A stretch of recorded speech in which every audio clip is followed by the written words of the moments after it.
Title 18, Part 1, Chapter 10, Subsection 175, is entitled Prohibitions with Respect to Biological Weapons. It states that whoever knowingly develops, produces, stockpiles, transfers, acquires, retains, or possesses any biological agent, toxin, or delivery system for use as a weapon, or knowingly assists a foreign state or any organization to do so, or attempts, threatens, or conspires to do the same, shall be fined under this title or imprisoned for life, or any term of years, or both. It is also an additional offense to knowingly possess any biological agent, toxin, or delivery system of a type or in a quantity that, under the circumstances, is not reasonably justified by a prophylactic, protective, bona fide research or other peaceful purpose. Unfortunately, as clever lobbied lawmakers do, we can read that this exception, that is, prophylactic, protective, bona fide, or basic research and other peaceful purposes, are also built into the definition of biological weapons. In other words, peaceful weapons, protective weapons, prophylactic weapons, and basic research into the weaponization of biological agents. Thus, as an excuse or exception to the law, we read Section C, the definition, which states that, for the purposes of this section, the term for use as a weapon includes the development, production, transfer, acquisition, retention, or possession of any biological agent, toxin, or delivery system for other than prophylactic, protective, bona fide, or basic research, or other peaceful purposes.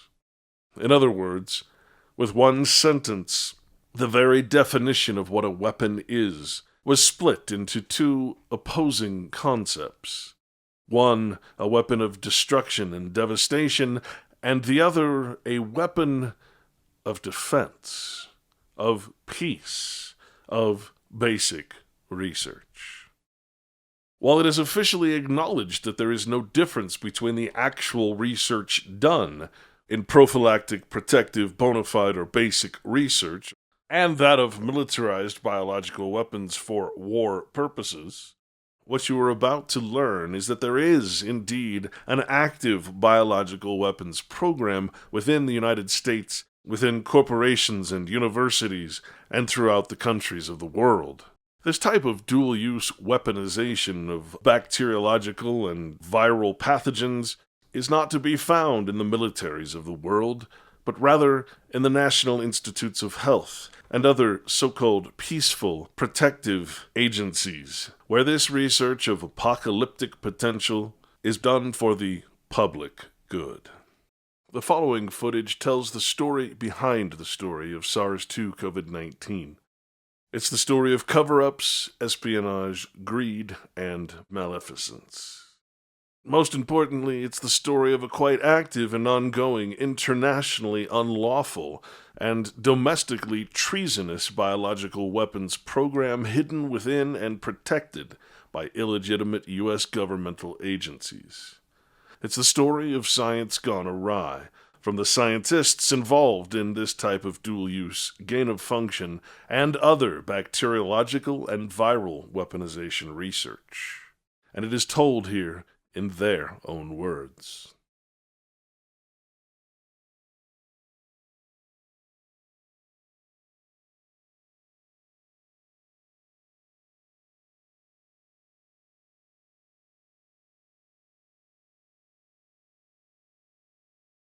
The part that was disconcerting was the tone and kind of acceptability among European life science researchers that what we are doing in the U.S. under the banner of biodefense, in fact, is thinly veiled bioweapons. Well, the question I have to ask you, have other countries developed bacterial warfare ability? Oh, certainly, Senator. That is one aspect of bacteriological warfare that the President's directive in 1969 and 70 tells CIA to continue, and that is to follow the activities of other nations. That we will see the capabilities and activities of other nations in this field.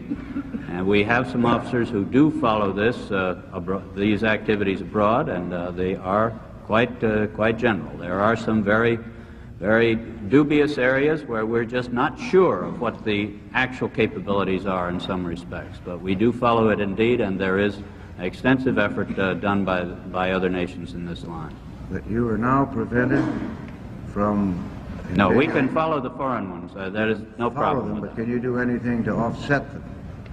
Well, I think the defense against those possible things is a matter for the Department of Defense, Senator. You feel you're safe in that field? Well, I think in collaboration with the Department of Defense and advising the Department of Defense of foreign developments in this area, we are giving them the basis for developing such defensive efforts as we need. Bacteriological and biological programs will be confined to research and development for defensive purposes, immunization, safety measures, etc. This does not preclude research into those offensive aspects of bacteriological, biological agents necessary to determine what defensive measures are required. Now, earlier you stated you thought it might have been the mentality of those who made the decision to keep these toxins, that they might be needed in order to develop defensive weapons. Do you think if that was their thinking, that it would be in keeping with the presidential order as I just read it to you? Well, we looked at that. I think that you might be able to make a case for that, Senator, if you were actively involved and had responsibilities for these defensive measures. But as I think the chairman pointed out, the quantities maintained by CIA are difficult to defend under that. And I believe the presidential order directed the CIA to continue to maintain surveillance of the bacteriological and biological warfare capabilities of other states. You say you have done that. We do so, yes, Senator. Are you in a position to tell this committee whether or not other states, and especially potential adversaries or enemies, now have stockpiles of such toxins? I don't think I can say much about stockpiles, but I do know that there are installations which appear to us to be experimental stations of some sort. Thank you, Mr. Cogan. In the chemical field, certainly there are stockpiles. We are aware of that also. Let me say that this imposes responsibilities on the Congress that I don't think we've always discharged very well. I can recall members of Congress who recoiled from responsibility of knowing what was happening. Members of Congress who said, "Don't tell me, I don't want to know." I think that is an indictment of the Congress, just as severe as any indictment which is labeled against any of the intelligence community.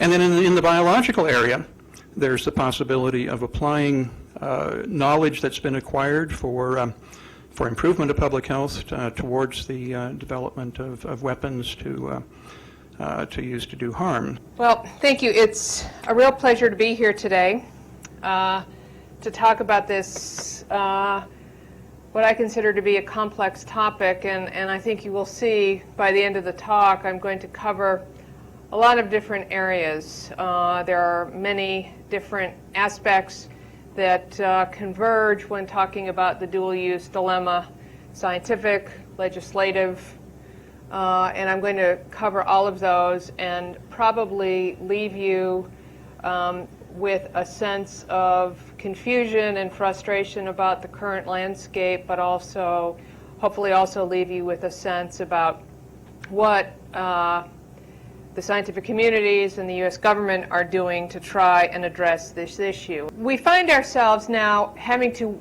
worry about the dual-use dilemma in large part because of the enormous progress that's been made in the field of molecular biology, genetics, and more recently genomics over the past 50 years. And we've seen how advances in these fields that are very much interrelated have produced some enormous breakthroughs in basic science, in medicine, in agriculture, and industrial processes. But at the same time, we're all aware of the fact that the ability to manipulate DNA, to essentially splice DNA into heterologous organisms and see gene and protein expression also carries with it a potential risk, and that is the possibility that these technologies could be used by some who are looking to do harm. And in particular, I think the concern here specifically relates to the possibility of using these technologies to create a next generation of biological weapons. And some have taken to calling these the 7 deadly sins. These were examples that were put forward of the kind of research that might cause some concern. At the time, this was a fairly comprehensive list. Any efforts to render existing vaccines ineffective, efforts to confer resistance to therapeutically useful antibiotics or antiviral agents, deliberately enhancing the virulence of a pathogen, increasing the transmissibility of a pathogen, altering host range, any manipulations that would allow for the ability to evade existing diagnostic or detection approaches for particular pathogens, and obviously the last one, enabling the weaponization of a biological agent or toxin. And I think that this was an area of concern that had been percolating among various scientific communities for a number of years. I remember very early on in the first discussions about microbial genomics initiatives on various key pathogens as to whether or not this sequence information should even go into the public domain, for fear that what those of us who were generating this information would be doing is creating a parts list that someone could potentially shop from. I'll take one virulence gene from column A and another from column B and put them together and create some sort of super pathogen. And then, of course, you need all the components. All in all, we needed about 40 components. So about a dozen genes from yeast and Artemisia annua, and then all of the control systems around those genes. So promoters, ribosome binding sites, terminators, etc. And the balancing act for expressing all these genes is a pretty significant problem. You know, there's no BioShack you can go out to and buy these components. The way we get our components is twofold. The first way is through genome sequencing, and this gives us really a natural parts list that we can use. But remember, these parts aren't standardized. They don't have standard connections on them. They aren't characterized in any way. So you're using them, and you really don't know how they're going to function. So, there's a huge challenge here in that we have no models for any of the components and no standards for the construction and putting these components together to make devices that function. In genetic engineering, we've been practicing it for the last 30 years. And I'm not trying to put down biologists or this field, but many of the experiments are done as one-offs. You create a system that will allow you to produce a human growth hormone, and then you start over when you're starting with a different product. And the components aren't built with the idea that they'll be reused over and over and over again, and often aren't standardized. And I think that's one of the major contributions that we're trying to make in synthetic biology is characterize the components, standardize them so that they can be used more readily. So we're actually developing a biofab in the Bay Area. And the idea is to develop some of these components and standardize them, characterize them, and make them available to the community as open source. And we're going to be depositing these in a registry of biological parts. One has already been developed at MIT. I will see more and more of these developed. And then you use that characterization of those components in something like a BioSpice, a computer-aided design program that would allow you to design these devices. I think that parts characterization, parts repository, and parts registry will be the first components of a biofab, but certainly a lot of this is coming in the future, particularly robotic DNA assembly. And of course, this could be distributed all around the world, all around the country. I think we all agree that these are very reasonable recommendations. My concern, as per the prior comments, continues to be, the long-term impact of this on the biosecurity, on the security of the United States, in particular national security. I ask you to do a thought experiment. Imagine that is the mid-19th century. Imagine that is a time of rapid industrialization. Imagine if you can convene a committee and it can anticipate things like pollution, can anticipate things like worker safety and all that, and you decide that you're going to put such nice restrictions in the system that you hinder industrialization. And now imagine how the 20th century plays out. Imagine the United States not having that industrial base for the world wars. So one needs to kind of think or to try to imagine that these are going to be the industries of tomorrow. And these are going to be, whether we like it or not, probably the weapons of tomorrow.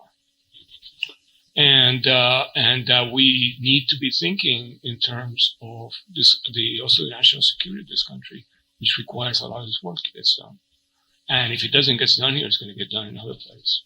And a non-industrialized United States worried about the pristine environment and all these things, we would have had a very different 20th century.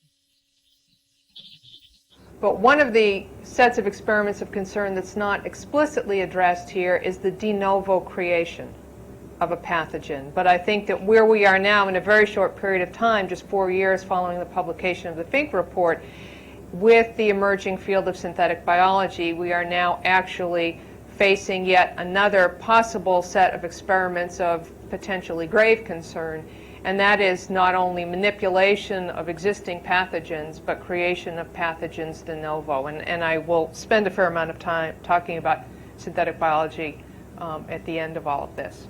This term has been used in many different ways. It's been around since the 1970s to describe various areas of research. But I think most recently, when you hear the term synthetic biology used, it is being used to describe a new field that is cross-disciplinary and combines molecular biology, chemistry, physics, engineering.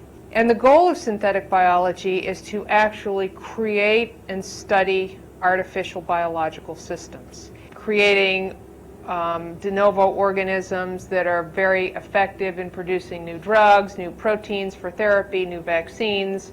In the area of material science, combining organic and inorganic components to create new molecules that carry out specific functions, and engineering of biochemical and metabolic pathways. As you might suspect, there are a number of issues surrounding this whole field of synthetic biology.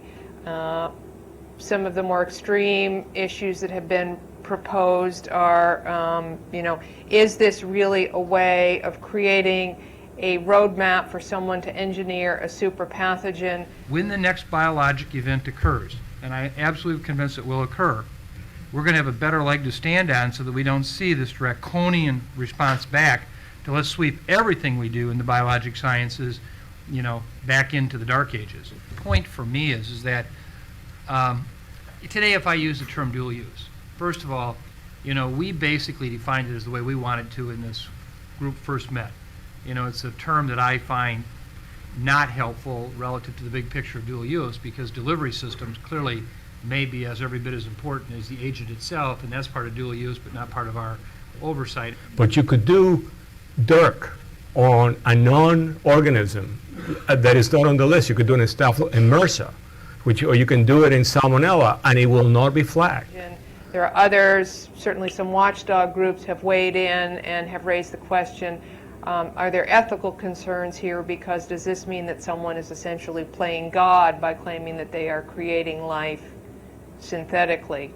There was a whole interview that one can watch. It's a webcast where Drew Endy made this comment, but he himself has said that he expects that this technology will be misapplied, and goes beyond that to say actively misapplied. And so obviously that raises some concern on the parts of those who are worried about where this field might be going. I don't fully understand the reason why you're taking the approach that a code should be voluntary. I understand the argument about regulation, et cetera, but you've outlined all these terrific reasons why we should be abiding by a code of conduct, and there are many different ways the code can be implemented. I haven't heard one good reason why we're saying it should be voluntary. I think that, how can I don't want to get in trouble here, so I'll leave out the Tea Party. But, there's a reason that recombinant DNA guidelines were labeled as such. Now, it's true if you wanted any money, you had to abide by them. But I think it was the notion that they were guidelines that made them much more acceptable to the community. And I think to the extent that we can promote the notion that codes are highly desirable and that everybody ought to be doing them as a voluntary activity, may well be more effective in all candor. It'd be worthwhile really to ask ourselves, what the hell difference does a code make? I mean, take the Hippocratic Oath. Today, one of the most serious problems we have in medicine is iatrogenic-related events that are caused by doctors and nurses. And yet we have this code, do no harm. And when you look at the number of unintended consequences that occur because of really very preventable physician or nurse errors, you could argue you violated your code a lot. And I just come back to that. The reason is being because in the end, I think it really gets back to Mike's point. I mean, what you emphasize over and over again is what really does get acted on. And what tends to do that, first of all, is regulation or some punitive side of if you don't do it. Then there's that which is, okay, we're all required to do it, but if you don't do it, it's more peer pressure related that is going to be what comes to bear. Or there's that, I can't even remember what the code is. I mean, I got to tell you, Ken, I've been an ASM member for, I don't know, more years than I care to count, and I can't even tell you for sure what the ASM code is. Okay? Those of us who are scientists know how scientists generally respond to compliance issues, at least psychologically. And the question is how the attitude changes when your responsibility changes and you become an institutional official. And so I'll be particularly interested. Two of them are microbiologists whom I know well, who are always responsible. But as someone who has spent the past 12 years working in this field, I've had the opportunity to see firsthand how this kind of information can really accelerate the development of new diagnostics and new vaccines, to a lesser extent the identification of new targets for antimicrobials and antivirals. But at the same time, one has to be aware of the fact that there are some who view this information as a double-edged sword, because the information on all key human pathogens is in the public domain. But I'd like to mention a few things that I haven't heard yet today that I think are important for everyone when thinking about the issues at hand. The first in my mind is that what we're dealing with are biologic agents. We're not dealing with nuclear weapons. We're not dealing with chemical agents. We're dealing with agents that reproduce, and someone with a minimal education can learn to grow and go out to Home Depot, in fact, and buy what you need, and go to your local slaughterhouse and find many of the same organisms that we're talking about, that these are available everywhere in nature, perhaps with the exception of smallpox, we hope. So that nothing that we do will ultimately be able to completely contain the availability of these agents to people who might want to do harm.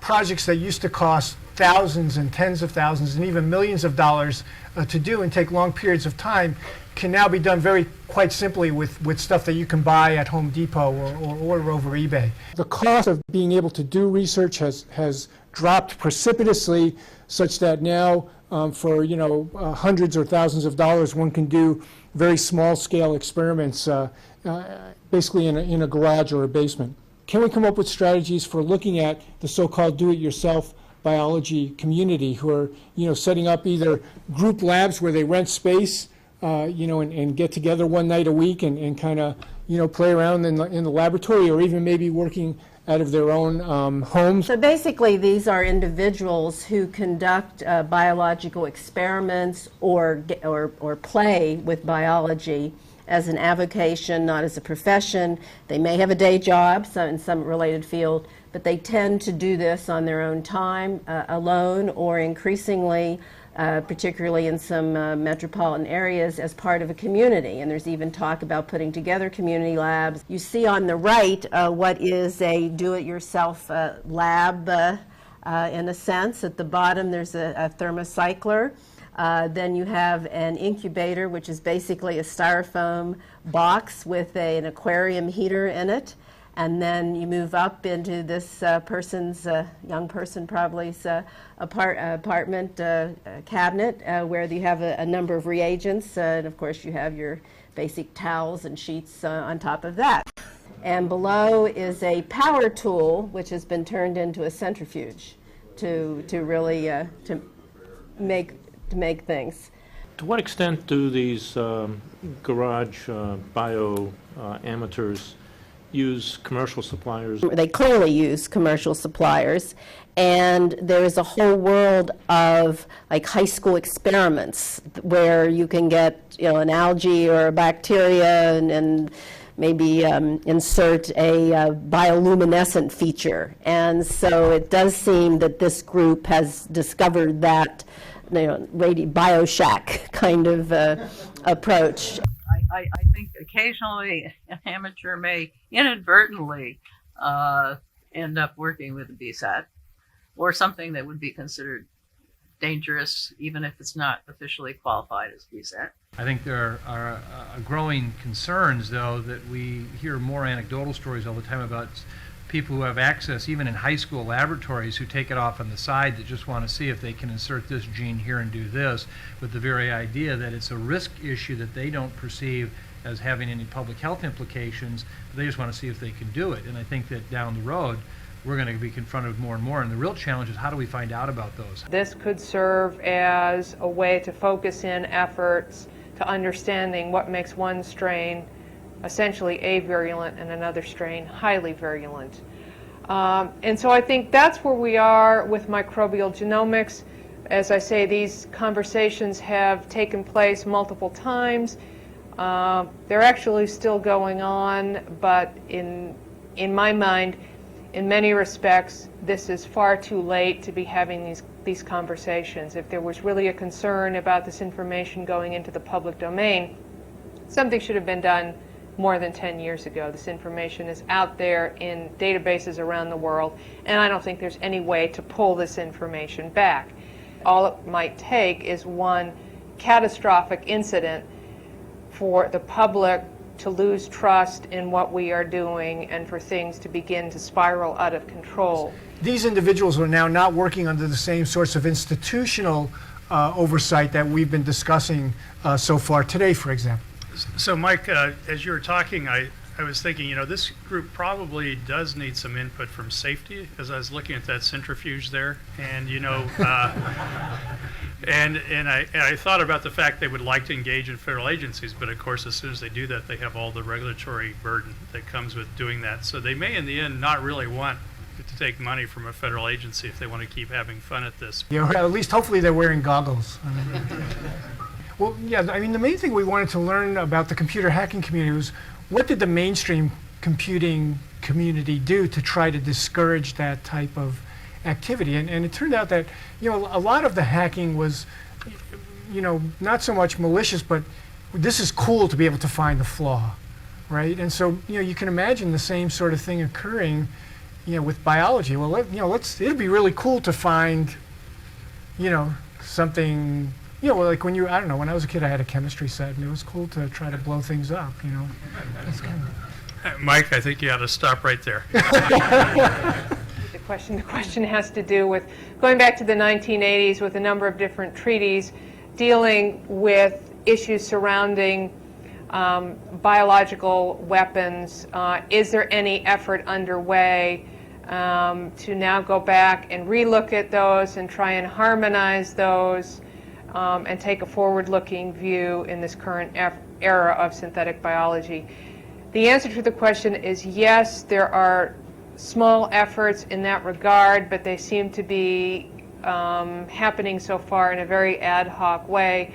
And as you know from what happened in the 1980s with these various treaties on biological weapons, there was no consensus then about what should be done.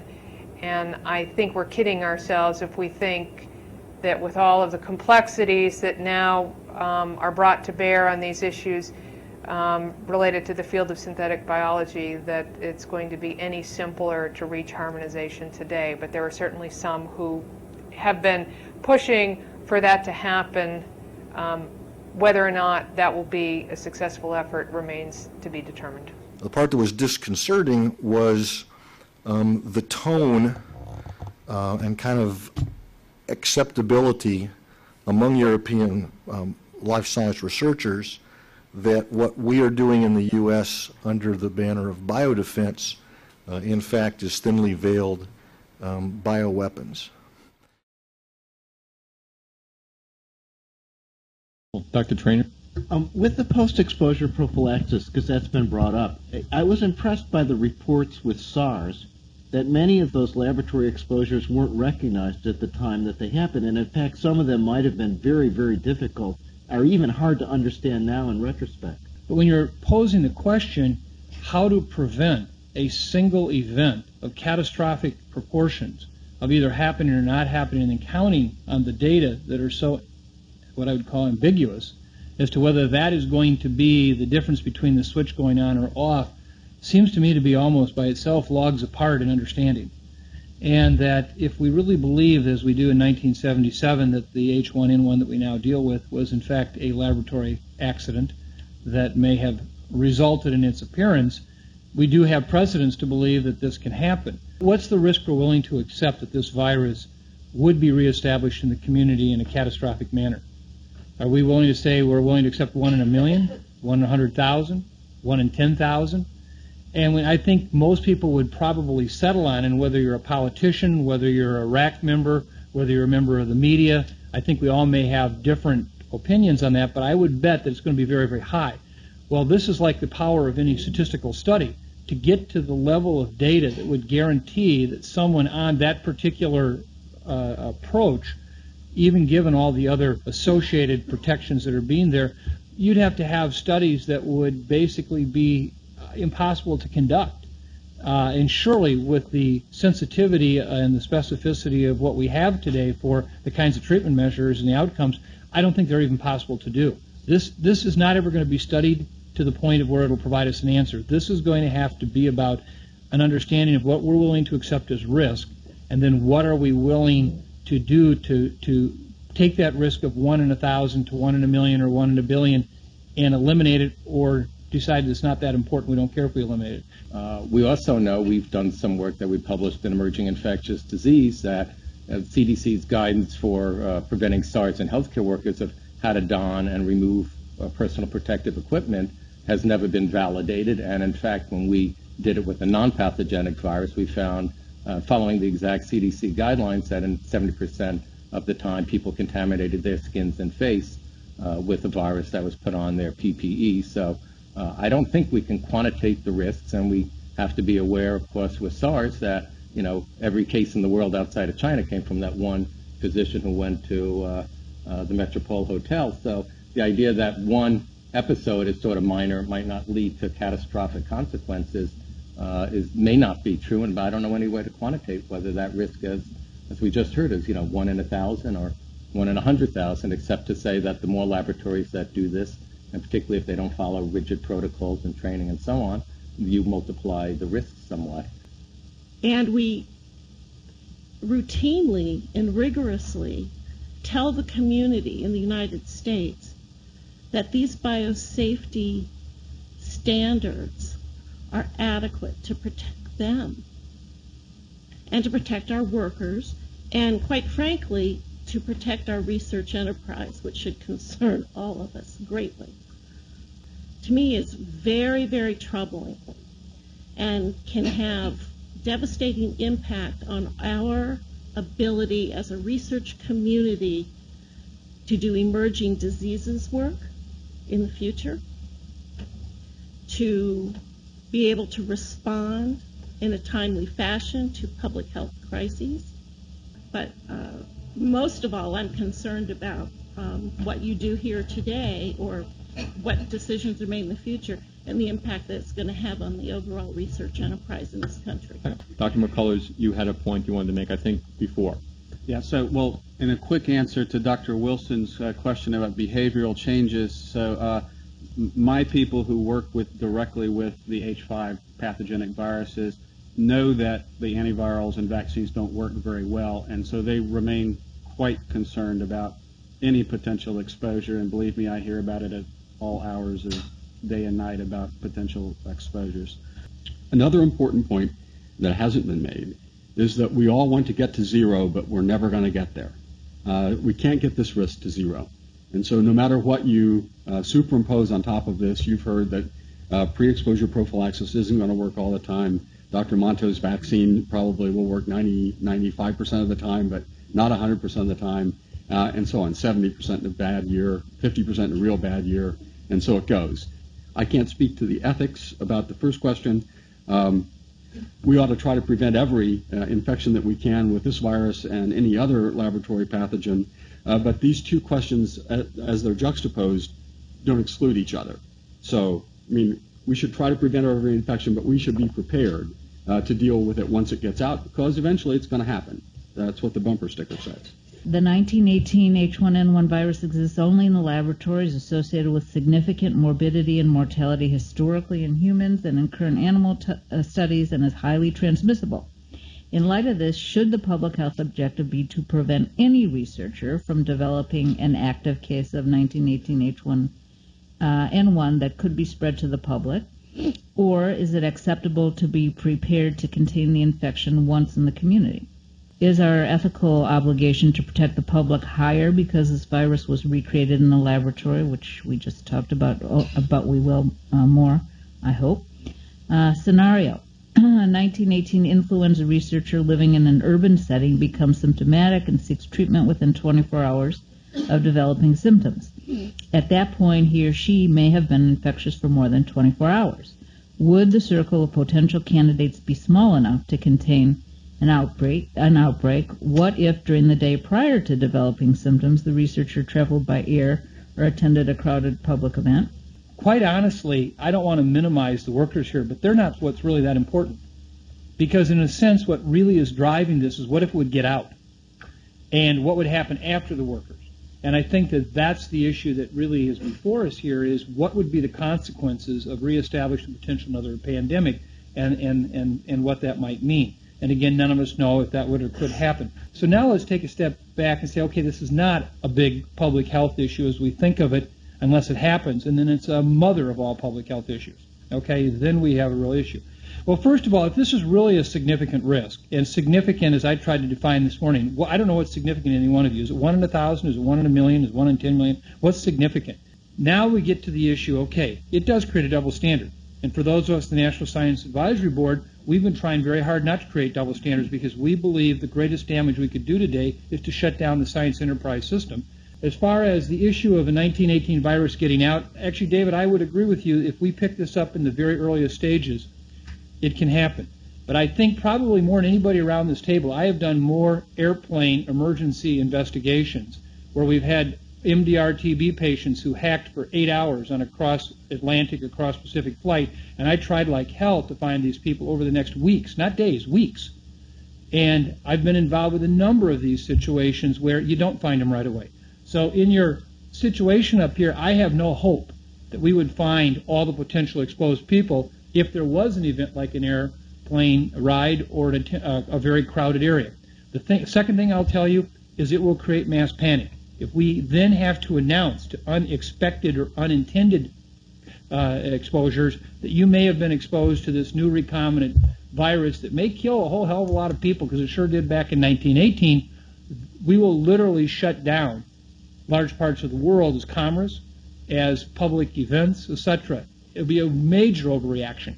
And so we have to understand what that means. So we couldn't take that lightly. We couldn't just put out there like this, after also having spent, and I look at the time period of 24 hours, actually just after trying to find sexual contacts with some people after 24 hours, it makes me very convinced you won't find their respiratory contacts. Okay, so I think that we should try it, but I have no hope whatsoever that we will actually find all of them and capture them. So I think once this is out, it's out. And what's going to make the difference is what Mother Nature does. Will it burn itself out? Will it sustain itself? Will it be amplified? What will be the RO? In terms of the actual replication aspects to it. And so the bottom line is we can't ever let that happen. I guess I want to tell you why I'm here. I'm here for two reasons, really. One is as a mom and as a person out here. I really feel that I have a gut feeling that I have to think and really consider this topic, because I have to look my children directly in the eye and explain to them that I was doing research, and my life was spent doing research in a field that possibly had some kind of adverse event, and I didn't do anything about it. That would be really weird for me if that's sort of worst case scenario. But I feel I should be able to say, well, we knew there was that risk, and I engaged in the arguments to try to work that out, if we should take such risks. So there's that. The other one is, personally, as a pandemic researchers, we know things can happen. We know that in 1977, the H1N1 virus came out of a laboratory from somewhere after having sit in a refrigerator for 20 years. So we know this can happen. We see the slips of pathogens every once in a while. It's not like a totally crazy idea that something could get out. So there's all of that. That's just very real to me. The other one is this fascination of that you have a pandemic, or our field is very focused against things we understand well, such as let's put all our effort to study influenza A pandemic threats, and then suddenly comes MERS and SARS and Ebola and what have you. I mean, we know we should be kind of humble about what we can accomplish and what it means, what we think we can do, and how safely we can do things, etc., etc. So, one thing that, for example, I didn't see on your list in the documents here is the emerging threats. We have influenza and MERS and SARS on there, but I'm imagining as the years go forward, you will be looking at new threats over and over again. For example, what about the Ebola threat right now? What if someone proposed a study to aerosolize this virus? Would that be okay or not? I just don't know the answer to that. If some of my family asked me, I wouldn't know quite what to say. I think it's super important to look at that and look into the future, what is coming down the line. Where are the red lines, you could ask? So I also think the issue of liability is a really important one. What if something was to happen and we have agreed that this research is to the public good?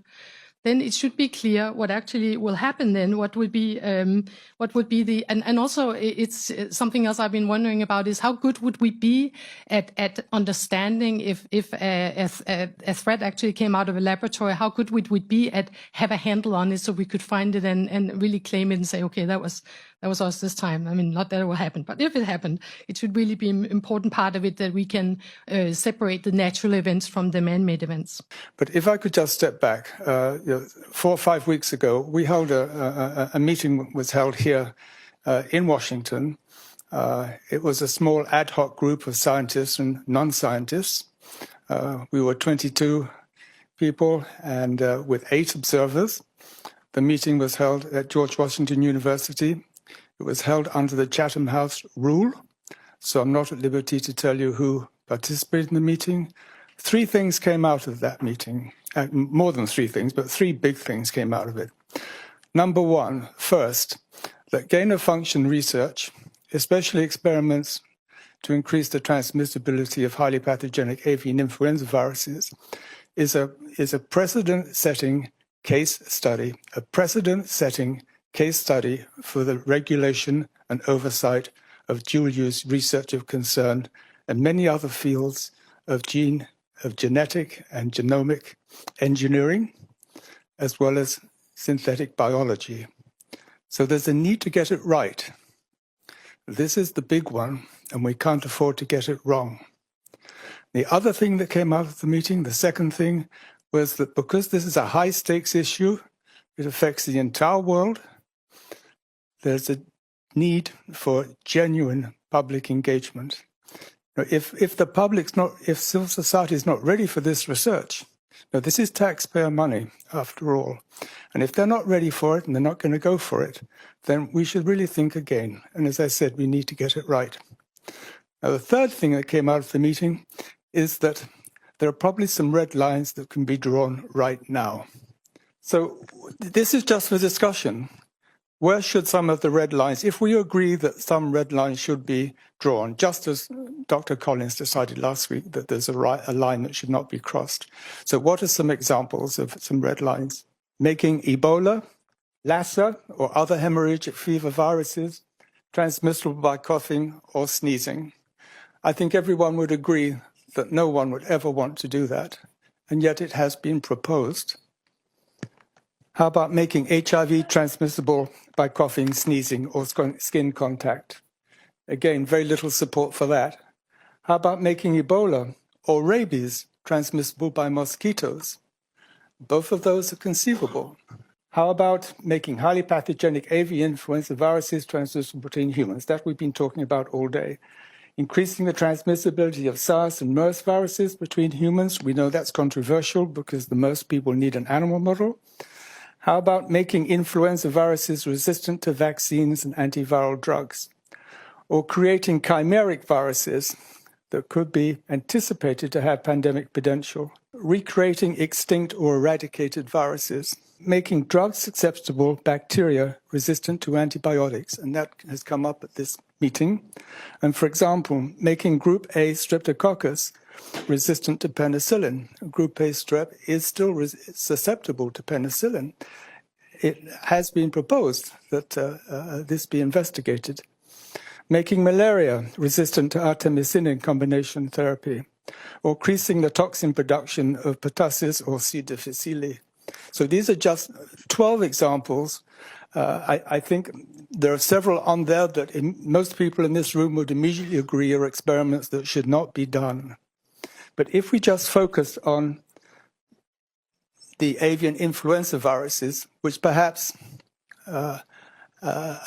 represent the greatest immediate threat in terms of, I hate to use the word catastrophe, but there is catastrophic potential if an engineered HPAI virus were to be released into the environment and into the community. There are 127 combinations of H and N avian influenza viruses. All of the ones in yellow, the reservoirs in ducks, the ones in orange are shorebirds. So 127 combinations. You could theoretically increase the transmissibility of every single one of those 127 combinations if you wanted to.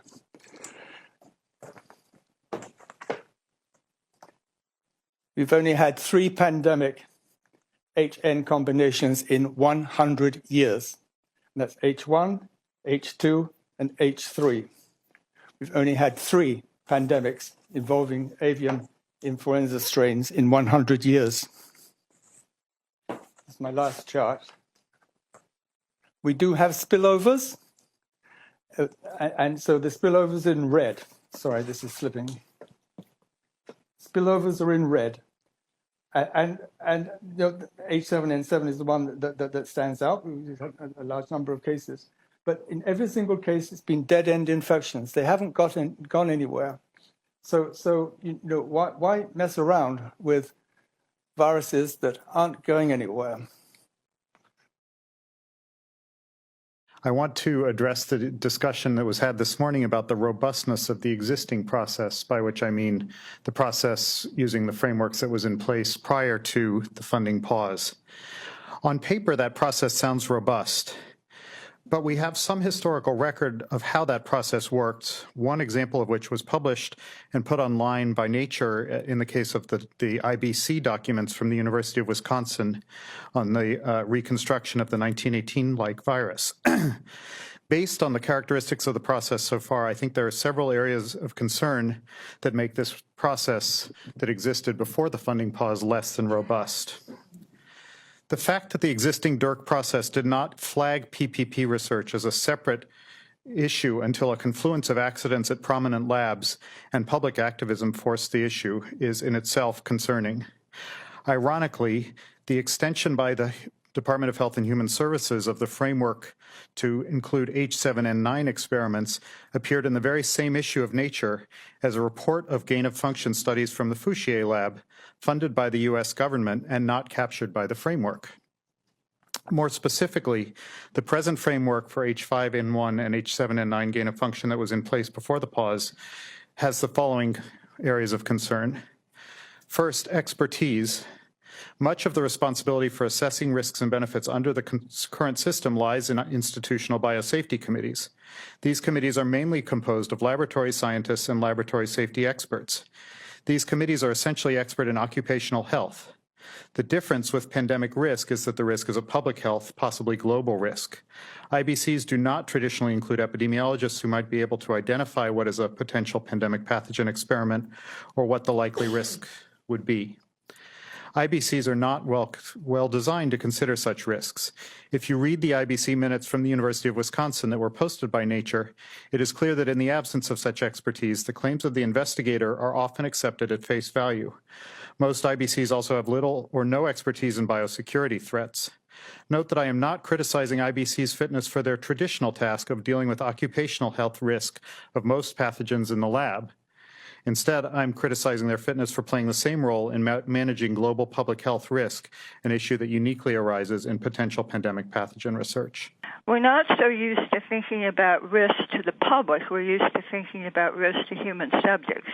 However, there have been cases in the past, as I'll talk about, where public risk has been a factor. And then, of course, the general public, it's hardest of all to inform them and get some kind of consent. So when we look at other research settings, we often require some kind of community or public participation on things like human subjects committees, IRBs, and the RAC and committees like yours.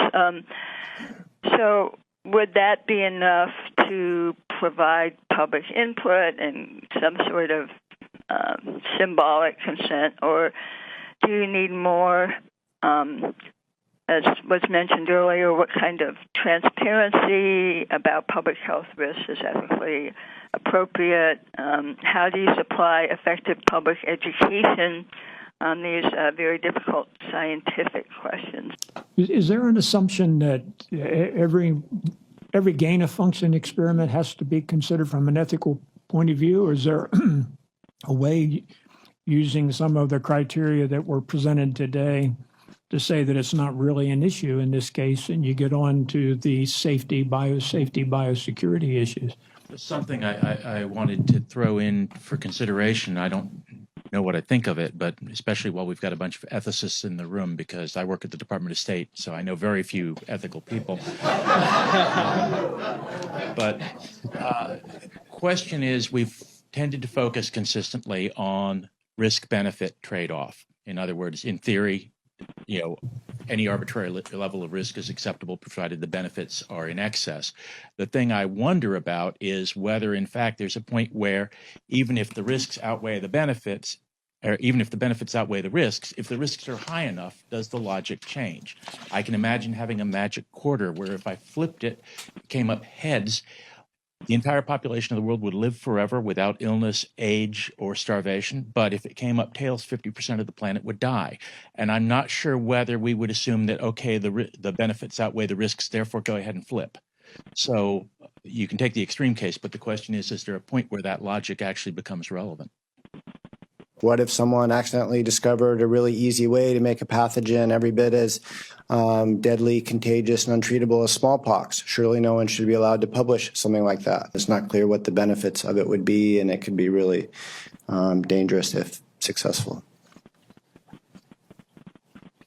At least it shouldn't be done in a non-classified context. I can imagine reasons for doing it in a classified context. The question that comes to my mind is, should there be informed consent for the public? If some sort of accident or security breach occurs and the public does suffer, that would be a huge breach of trust, and people will be very suspicious after that. Yeah, so I wouldn't use the word informed consent, and I know you are struggling with it as well. I think that term is nicely restricted. It's more communication. Yeah, I'm right completely on your page there.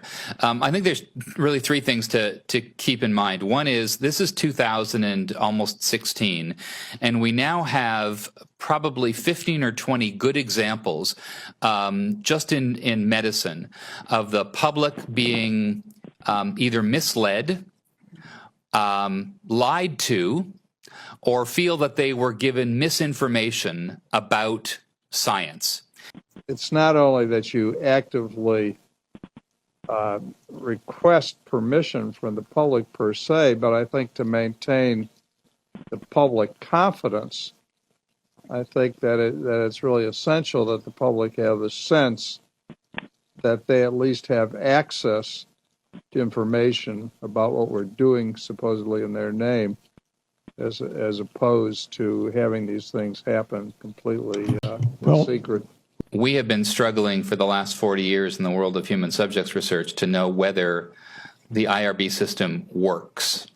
I don't mean it doesn't work. It does, as advertised. It reviews and decides whether projects should go forward.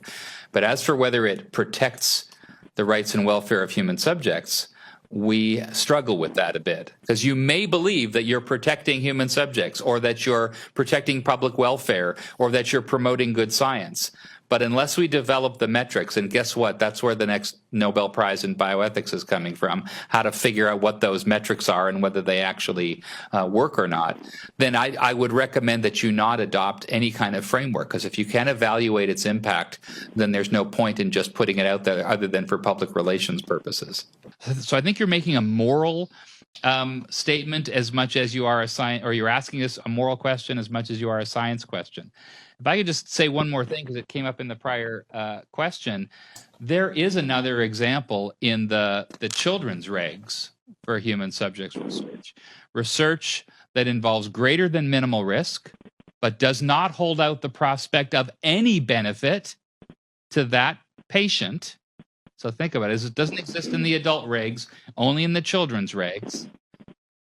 Greater than minimal risk, no prospect of benefit to that patient, but it holds out the possibility of generating knowledge about that patient's condition. So if you can wrap your head around those three conditions, so this patient right in front of me will not benefit. In fact, there is risk to them. So the risk benefit is risk, no benefit.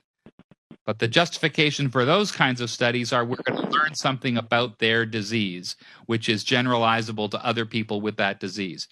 I'm not recommending that as a framework for this, but when you're doing the risk-benefit game, which is, you can't win that game, by the way. But the reality is we all have created this new paradigm of science in the public's interest, which is ironically being presented back to us with a mirror that says, look, we're funding you.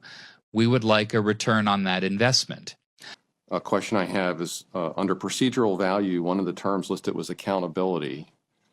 And yet I didn't see much discussion around exactly how that is done. So let's assume something doesn't work out. Exactly what is the accountability for the investigator, the institution, the sponsoring agency?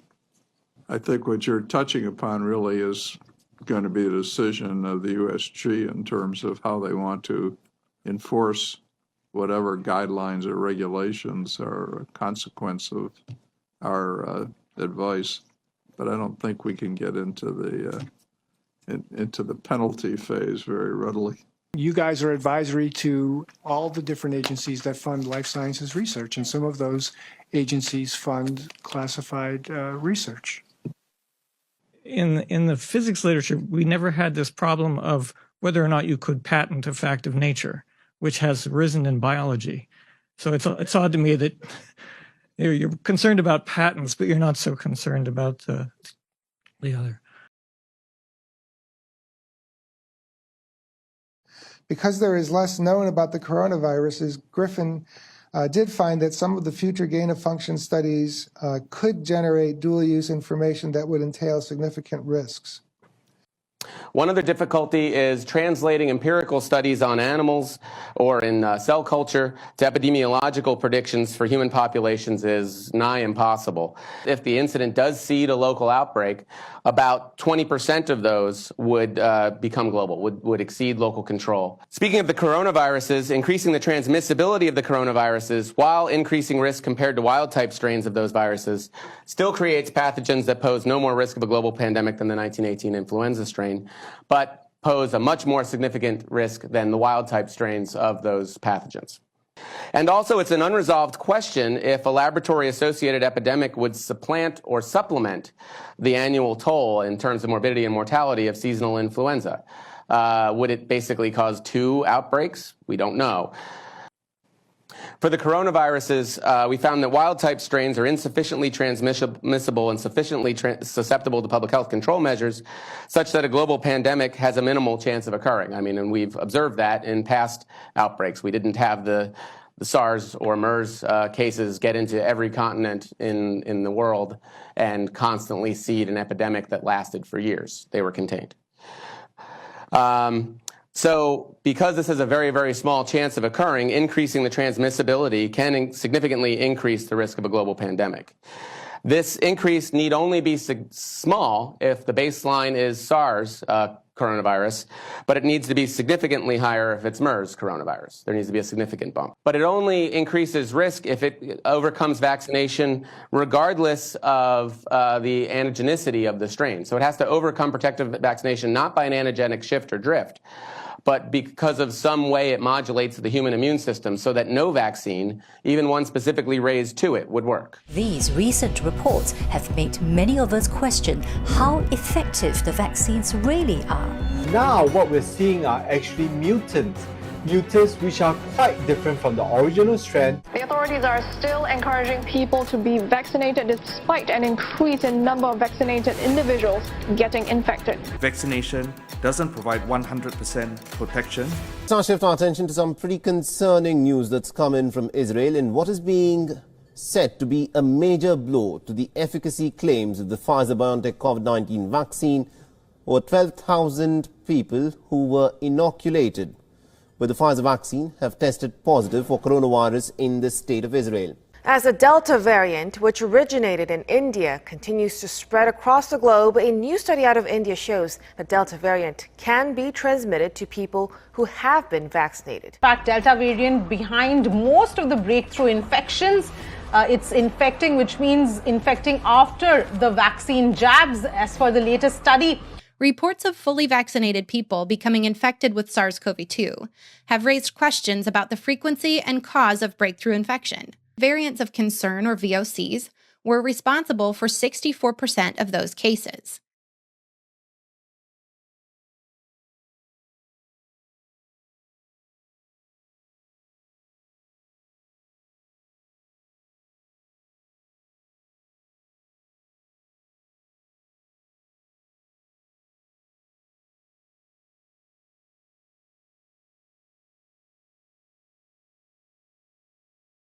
What if some of this research was being done in a different country where there's BSL-3 standards were more like our BSL-2 standards? How would that increase risk? As we divided out the data by varying assumptions about how strong community mitigation was, whether people just ignore it and conduct their day-to-day lives as normal, and in that case, community mitigation would be not. Or they extremely modify their behaviors and basically cut all social contact by half. It would be extremely difficult for community mitigation to be sustained throughout a year-long outbreak. You know, you could imagine people reducing their contacts by half or not going to school or work for a couple weeks, but not necessarily for an entire flu season. So robust community mitigation at this level is probably untenable once the outbreak goes global. Similarly, for the coronaviruses, you can see a sharp increase in global consequences at particular R0 values.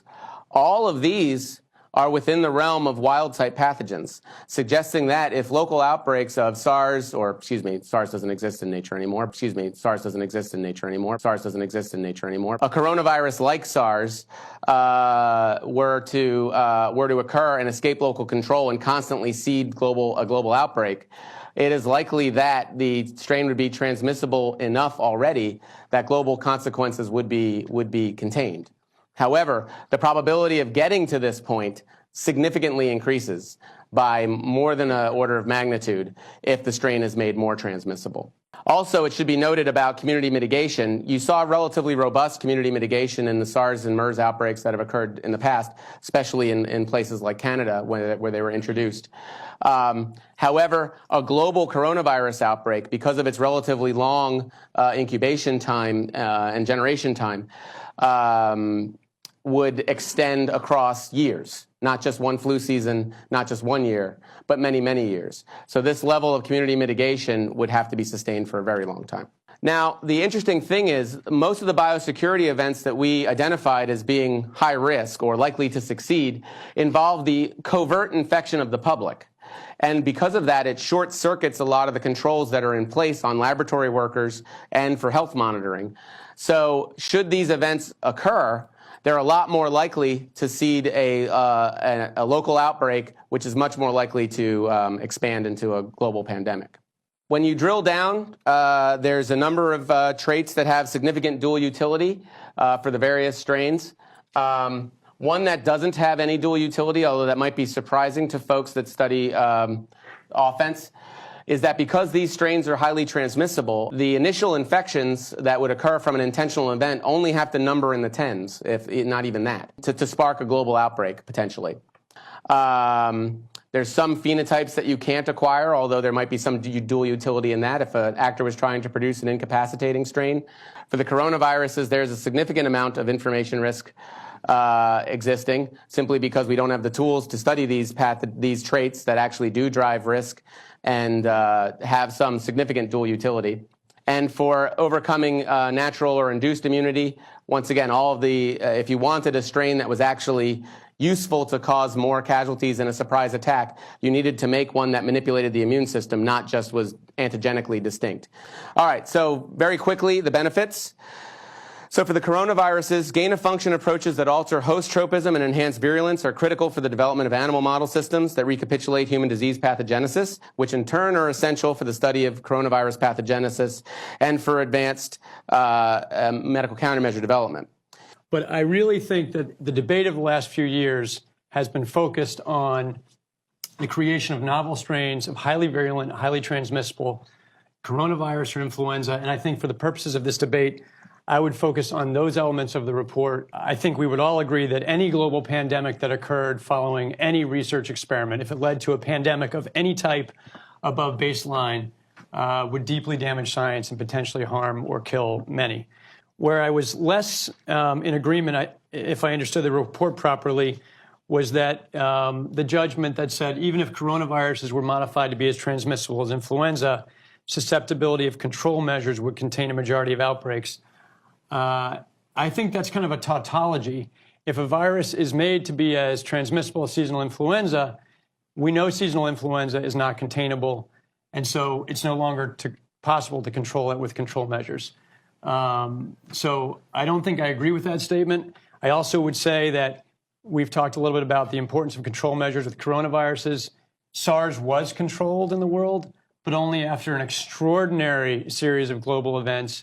Many people in public health say that it was touch and go, whether it was actually containable, and it could have gone the other way. It crashed the Asian economy, took many months to contain. This is with only hundreds of deaths and thousands of illness. Big cities in the world in Asia look like ghost towns for periods of time. So I don't think even baseline coronavirus accidents should in any way be taken as events that we could easily or readily control. On the potential control of epidemics induced by accident or misuse, the report, I think it implies that human behavior can or may, I don't want to say will, reduce risk of transmission. In the case of influenza, we have a lot of thinking about that in terms of what we call social distancing or community mitigation measures, but there's no evidence so far that any of those macro measures make a difference in controlling influenza. So I don't think we should take any solace in the idea that human behavior is likely to control an influenza pandemic once it got started. My bottom line in this slide is, I think for our planning purposes, we should not assume that human behavior will substantially alter the course of a pandemic flu. Possibly it would with coronavirus spread, but again, not if it's made as transmissible as influenza. I would say that in my review of those who were interviewed for benefits, The majority seem to be proponents of this work or an institution supporting it. I would commend you to Stanley Plotkin's comments that were submitted to the NSABB, renowned global vaccinologist who goes systematically through the claims of benefit that are made by many and sharply disagrees with many of the benefits claims. And finally, in other notable elements, I think it's an important statement made somewhere, I think in the executive summary, that there are other pathogens that lie outside this framework that we're discussing that could be manipulated to cause a global outbreak. That's a stunning statement. So we're doing all this work, which is crucially important, but there are additional things that could occur that could initiate global pandemics, which we are now not grappling with as a government or a community. There's a valuable modeling being done of laboratory-acquired infections occurring and outbreaks occurring relative to wild-type pathogens. But of course, without seeing any major outbreaks occurring with wild-type pathogens, what does this really mean?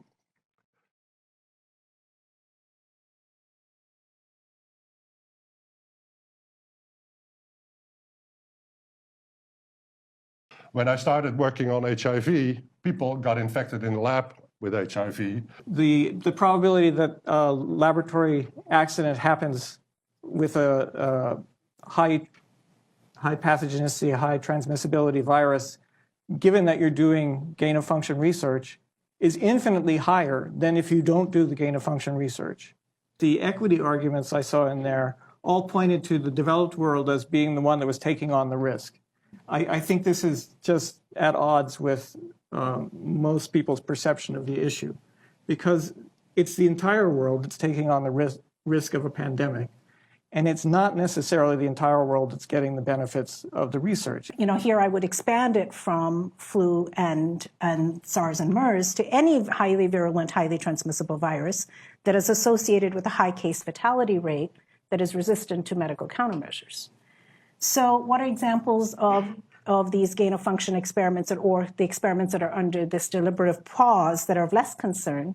I think currently circulating seasonal influenza viruses, adaptation of coronaviruses to animal models, to mammals to develop animal models, improving the growth of viruses, mapping escape mutations against antibodies or drugs that are developed as medical countermeasures, and reassorting influenza viruses or spike swaps in the case of coronaviruses on attenuated or host range restricted backbones.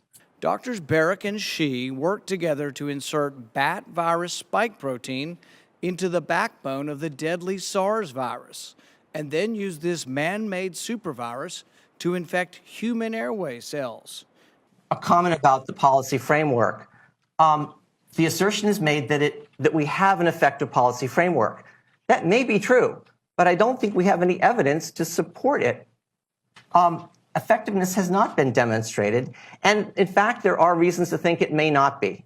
Of those, one is the fact that there are some clear conflicts of interest. We're sitting in a room here or standing in a room here that is managed by an institution whose mission is to fund research, whose director, we were told this morning, said that nature is by far the most important or effective bioterrorist, not man. There are no animal influenza viruses that efficiently transmit in humans in nature. A lab accident with even a minimally transmissible pathogen that does go global, or even a minimally pathogenic one that does go global, would be a catastrophic event. Even a small event would have catastrophic consequences. If we are concerned about a global pandemic with the potential of killing millions of people, why aren't we doing this work under maximum containment? I wanted to go back to something that's been raised by Susan Wolf and by some of the other comments about the excellence of a few labs. And I just want to reiterate the point that while those are truly excellent labs, the history of other truly excellent labs, government labs, in the United States is that pathogens get out not in the BL3s that are high quality, but to the BL2s because they are mistakenly thought to be killed. That happened at CDC twice over the summer. Under intense scrutiny, it happened again with Ebola on December 23rd. it happened 190 whatever times from Dugway Proving Ground. I mean, it is just not reasonable to focus exclusively on the laboratories that are, on what happens within the high containment laboratories that are superb, but also to think about the risks that happen over and over and over again at the top laboratories under intense scrutiny. And it's worth mentioning that the Purebright laboratory in Great Britain, which got obviously a lot of scrutiny after it released the foot and mouth that led to the widespread cases in the UK. Which I think speaks to some comments that were made in the literature recently about the need for more robust data collection and reporting on laboratory accidents. We were befuddled by the fact, or not befuddled, we were stymied by the fact that those data just don't exist. And they need to be. After finding that risk is driven by human mistakes, we then admit that the specific rate at which those mistakes occur is highly uncertain. You could very easily create a flu strain with new properties that has many features that might suggest perhaps it came out of nature. So you could the attribution problem could be very difficult if you did it smartly. And these sorts of studies might tell you exactly how you might do such a thing. But interestingly, the technique that Dr. Barrick developed forces mutations by serial passage through cell culture that the mutations appear to be natural. In fact, Dr. Barrick named the technique the no-see-em technique because the mutations appear naturally. Nicholas Baker in the New York Magazine said nobody would know if the virus had been fabricated in a laboratory or grown in nature. Now, of course, a few years after Asilomar, the Soviet Union, not believing that the United States was really going to abide by the Biologic and Toxin Weapons Convention that it signed, as did the Soviet Union, they established a top secret program involving tens of thousands of workers throughout the Soviet Union called Biopreparat. There was some consideration being given to aerosolize the Ebola virus, maybe link it to something like influenza. And this got people very concerned in the late 90s. I would introduce a note of caution in thinking that it's all that much more difficult to work with pox viruses and do this kind of stuff in a malevolent sense than with flu.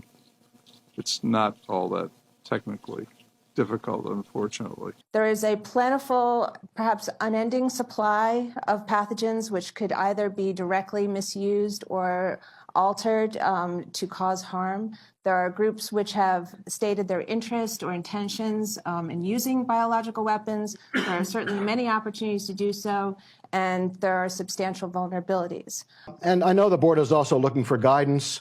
So when I thought about possible other sources of guidance, I was struck that the Biologic and Toxic Weapons Convention was not included in the discussion I've seen so far. If you use a very narrow definition of biosecurity, meaning that someone's going to use the information or the resources of gain of function to produce an attack with a biological weapon, I think you'll find our risk assessment says that's not one of the major risks.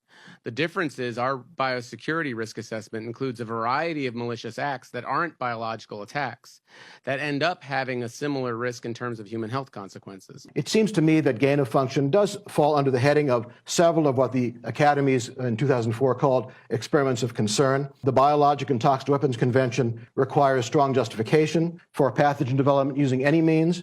And so as a prima facie matter, it seems to me that both the Academy's report and the BTWC states parties would include gain of function research in their standards and recommendations. And actually, in the case of the Biologic and Toxic Weapons Convention, the U.S. is a signatory. And so as a matter of international law, we have to pay attention to it.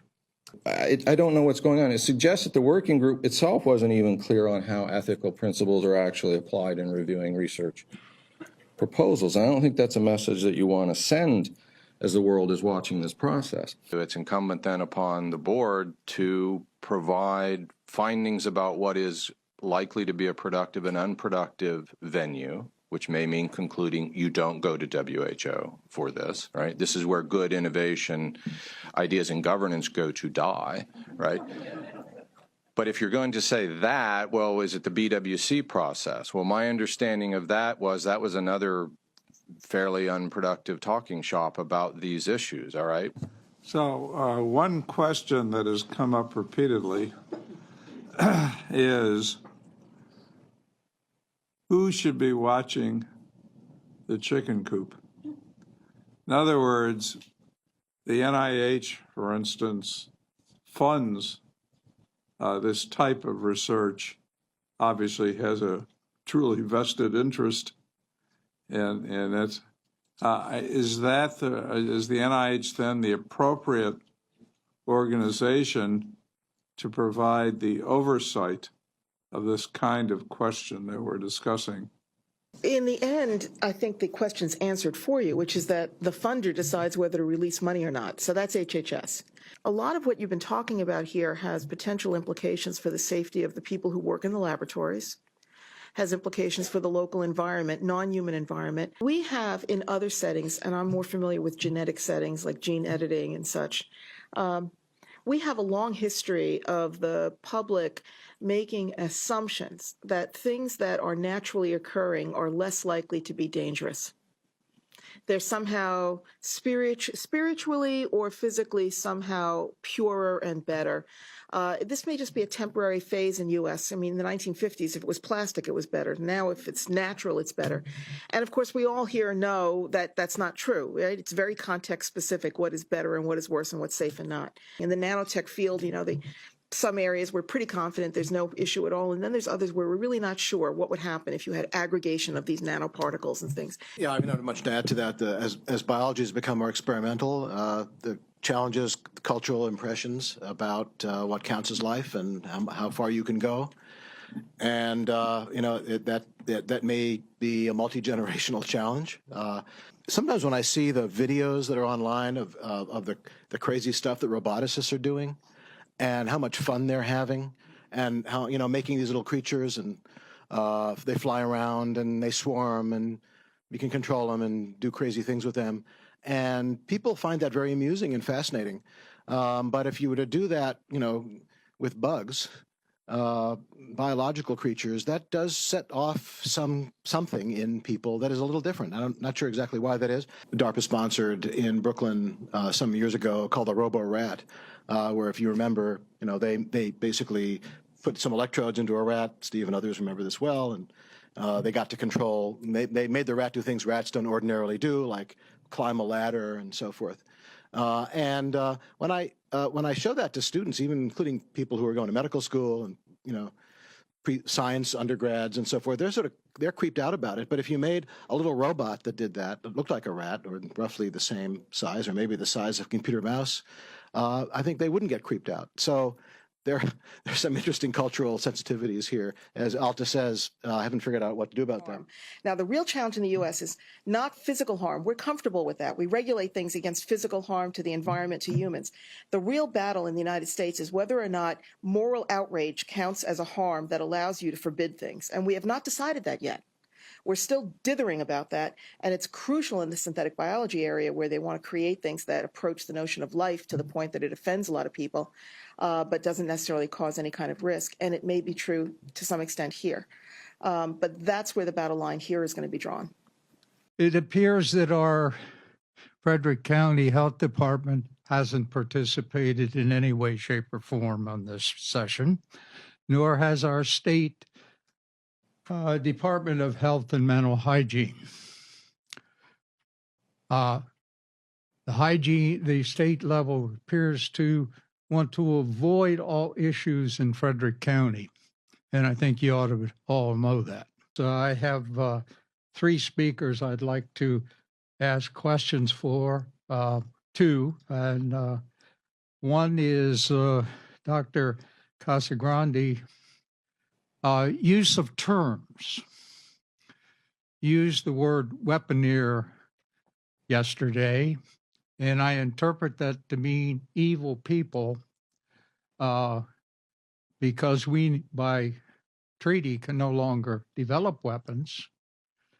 But although we have to do countermeasures, we will have weaponized pathogens available. And if that's a correct understanding, then I'm on board. Dr. Burns referred to Sorry about that. My experience in these 5 years, at any time we tweak the button or try to peel the onion in government, we're shut down. So I have no confidence in the Frederick level that we really have our act together. In fact, I know we don't. In a community near Frederick, I discovered a Russian BSL-2 lab sitting next to a children's center. And when I started to peel the onion, guess what? Website, hazardous material. So I started to take it up the ladder, and guess what? They moved. So that's what we're dealing with.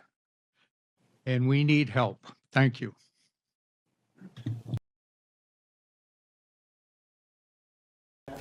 The reason why this stuff gets killed is often because of perception, not reality, number one, and public perception matters. And the other is that it has to do with foreign impressions of what the United States is doing. Right now, 50% of our allies think we have an offensive bioweapons program. 50%, about, plus or minus. We don't. We haven't since, believe it or not, Nixon abolished it, what, in 1969, okay? I wasn't in position previously where I would have known if we had an offensive program, and we do not.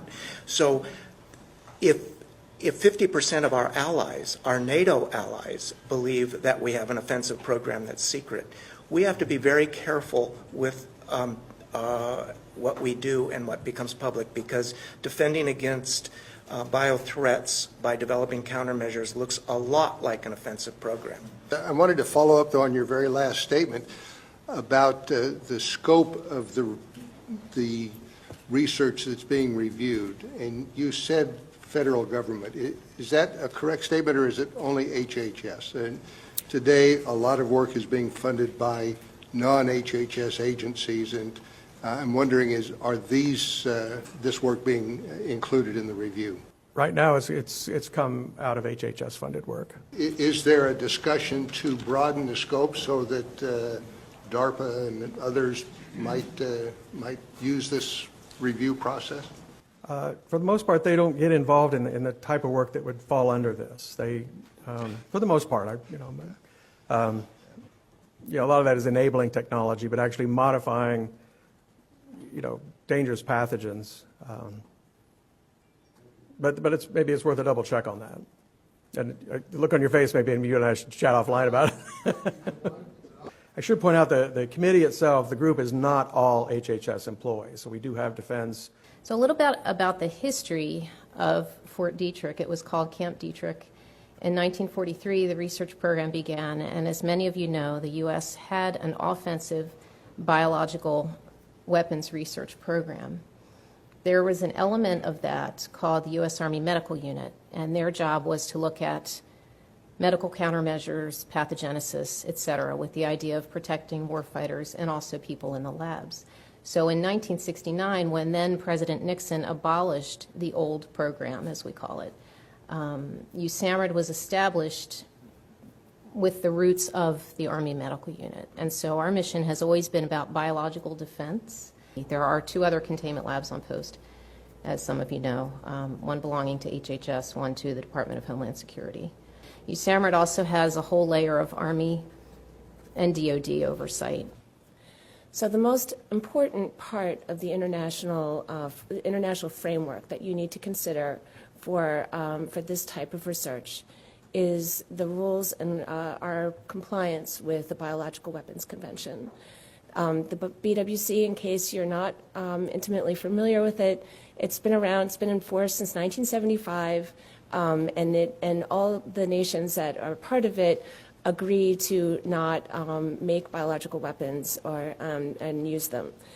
And as part of this process, there is something called a confidence building measures, where nations put forth research and facilities that have potentially dual-use characteristics, that since verification is such a difficult thing for biological weapons, which can have such a small footprint, you have this process where you share information about work that's ongoing that could lower barriers to biological weapons development.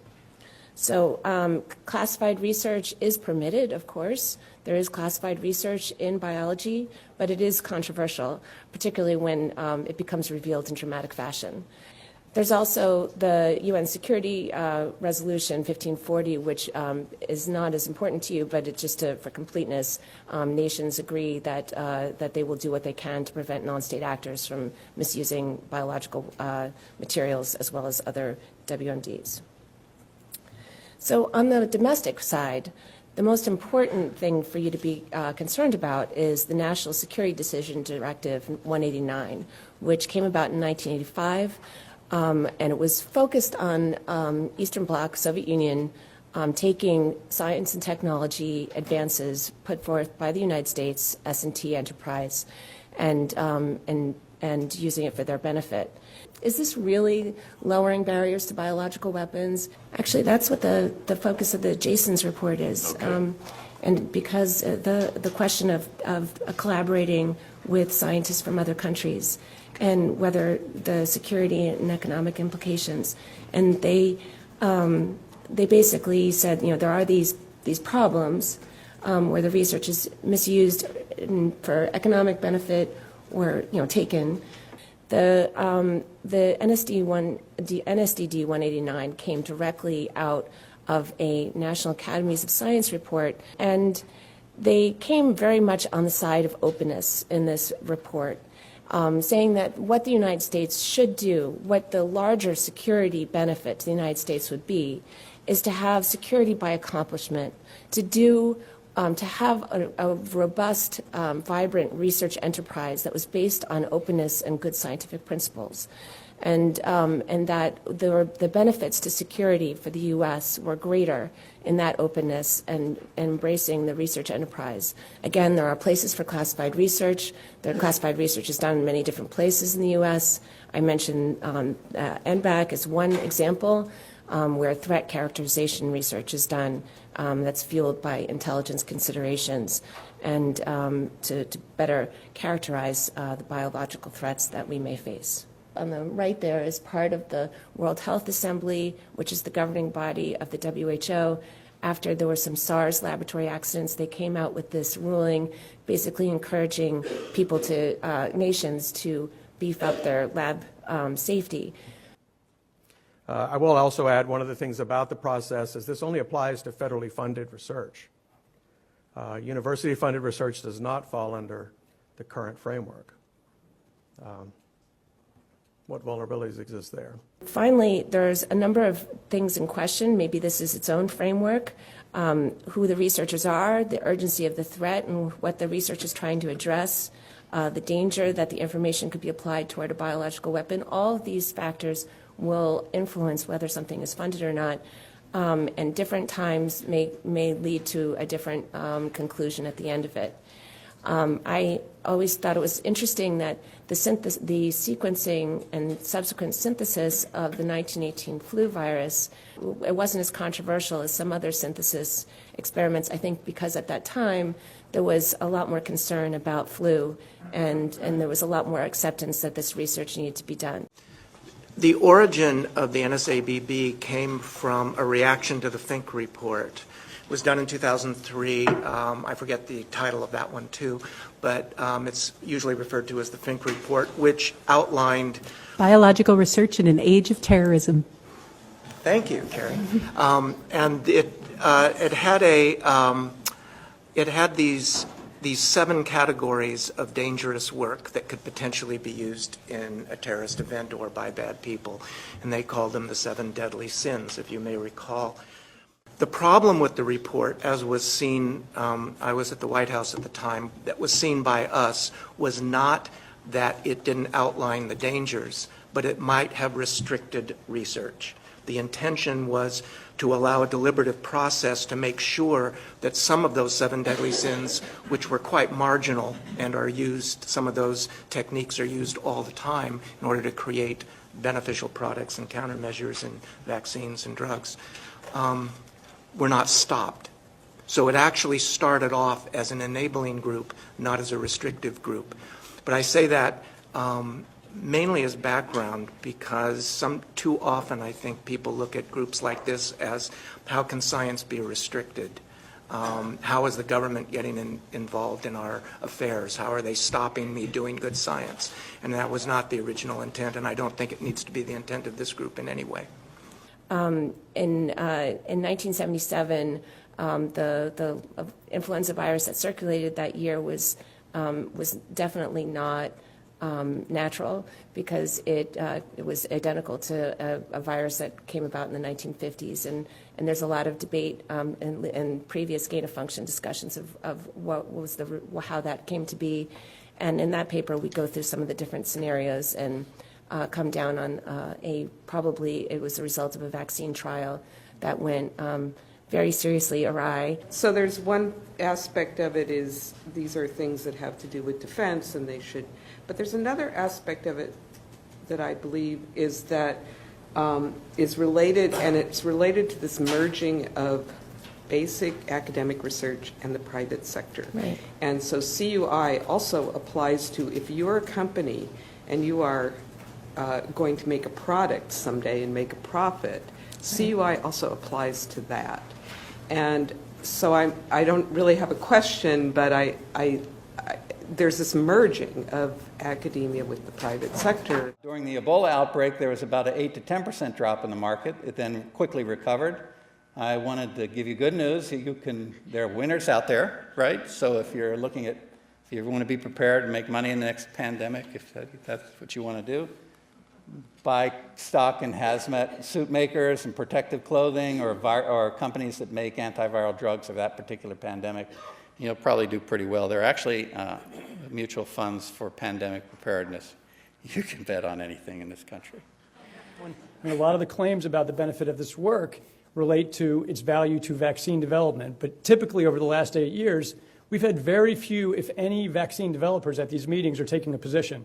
Why is that? A colleague across the way can comment more, but you just talked about an issue, and essentially there's also the issue of bioerror, which you just enunciated when you talked about the vaccine development thing. The vaccine trial that went very seriously awry. You know, the risk from minimal to apocalyptic, and the benefit from increasing academic knowledge all the way to curing the ultimate influenza, universal influenza vaccine. And that's going on in the private sector. Mm-hmm. So you have inadvertent problems as well. That's something actually that worries me almost more. A lot of what we're doing here is becoming increasingly restricted, first to enhanced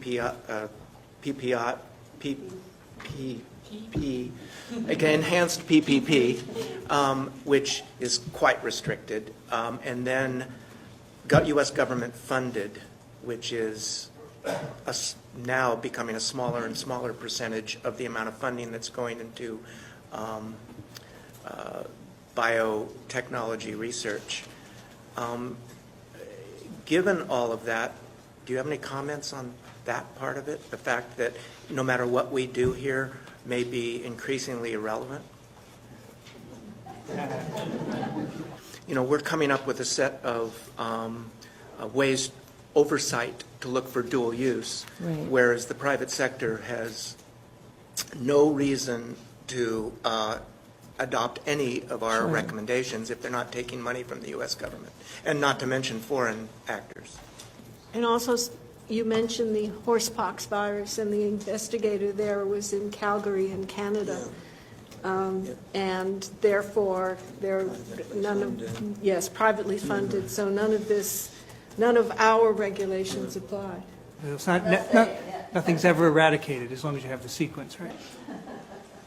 In the past 10 years, rather than having the majority of submissions to the journal be from U.S. laboratories, 60% of our submissions now are from international laboratories, and only 40% are from the U.S. And when a group in China says that they have met the conditions of the Chinese Institutional Biosafety Review, we have no idea what that biosafety review is. Troubled by. Also, I'll tell you a scenario where a paper was reviewed at one of those journals, and one of the reviewers requested a BSL-3 experiment. And the author of the paper didn't know that it was a BSL-3 experiment. And let's just say, for the sake of argument, that that person was in a foreign country and the drive to publish was so high. I think we're going to see more of that. And I was shocked. I contacted the editor of the journal, and I don't think they were even sufficiently knowledgeable to know that it was a BSL-3 experiment. There has been a lot done about responsible communication, but if you really read what is being said, often in the NSABB deliberations earlier, responsible communication there is make sure that the scientists who are doing the work describe it in a way that doesn't alarm the public, which is useful, but it also could be seen as, in the worst case, it could be seen as spin. I think we should think about whether the public cares about transparency at this stage. I think when the work is done, they want to see it and know the impact for their lives. So the process of deliberation in the H5N1, as a scientist, as I said, I was okay with it, but I don't know what people would think. And if they don't care one way or another, I don't know how you get that information, but that's important. My colleagues here, they want to see more transparency, and I understand that, but we're not going to do it for two people, right? We're going to do it for the public. And I'm just not convinced from what I hear that they want to know at that stage what your deliberations are to let this work go forward. I think that's something you need to find out somehow. But if you're saying these are diverse coronaviruses and you can't vaccinate against them, there are no antivirals, what do we do? Well, so I think that coronaviruses are pretty good. I mean, you're a virologist, you know all this stuff, but you can manipulate them in the lab pretty easily. It's just spike protein drives a lot of what happens with the coronavirus, zoonotic risk. So you can get the sequence, you can build the protein, and we work with Ralph Barrick at UNC to do this. Insert it into a backbone of another virus, and do some work in the labs. I mean, we don't know what we don't know, and that's just fine. I mean, when you get a new drug, don't ever read that package insert, okay? Or you definitely won't take it. Sometimes when things are doing just fine, is when you really hear from very few people, and the people you hear from are the crazies out there. And we all know, I mean, there are a lot of crazies out there. And in response to the comment about if the public gets involved, nothing will ever be approved, I think I want to clarify, I don't think anyone has called for an open public hearing with anybody just coming up to the mic and offering their comments. The experiments we're talking about here, again, this is a very, very small subset of potential pandemic pathogens. Those experiments were not disclosed to the public, and the review process was not disclosed to the public, and that's what we're talking about. We're not talking about it being kind of outside of any regulation. There is regulation, but that gets to the second point, which is even in some of the country's best laboratories, there are accidents. In the last 5 years, there have been 2 accidents at CDC, 1 accident with anthrax at DOD. There was an article by one of the Dutch biosafety regulators reviewing the global situation, and their estimate was that I believe less than half of accidents get reported. I can just give you a random denominator that I remember. There was, some 25 plus incidents reported by an entity a year. But we noticed that the BSL-4 entries that year were over 50,000. I agree that there is not a lot of data when it comes to accidents in the laboratory, and that is people do not want to report for a lot of a lot of good reasons. Nobody wanted to go on record of having TB accidents in their facilities. So it inhibited and put people at risk.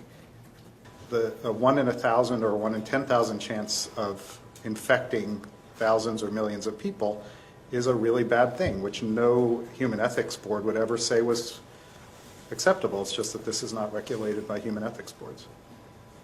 What we're talking about here is the government funding and approval process for research that is intended to create transmissible virulent agents, which, if something goes wrong, either by accident or on purpose, could initiate an epidemic or a pandemic. We were concerned that specific experiments had been restarted under this HHS framework, but had not been announced publicly or described or justified. There was no public description at the time of January of 2019 when individual experiments were disclosed after a reporter asked the government for details. So the government did not disclose that those individual experiments had resumed. So this is a very, very specific area of research. This is not all dual-use research. It has nothing to do with the broader coronavirus research agenda. So today I've already heard some kind of aligning of the two. Mark and I, for example, are very supportive and strong advocates for coronavirus science. Maybe that the U.S. is the only government funding this, although we've heard that in past years we've heard that China and Wuhan had done some work around flu on this. That's old news. I don't know if that's still going on, but in any event, we don't have international consensus about how to operate here. And as I think Chris was saying, or maybe Kerry was saying, that since we are leading the effort here, or funding more of it than anyone else, it should be incumbent on us to initiate or continue, it has been initiated but then stopped, any discussion about how we should proceed internationally. Don't we want other countries to operate under the same rules that we do? Would we be upset if we, for example, found out today that some other country was doing coronavirus research to create more pathogenic or more transmissible coronaviruses in the absence of some very clear set of international standards? We're talking about regulating extremely smart, creative, and motivated individuals. Currently, animal research and high containment laboratories are proliferating in China, for example, in part because there is not as much red tape as in the US. Just two quick things and direct follow-up.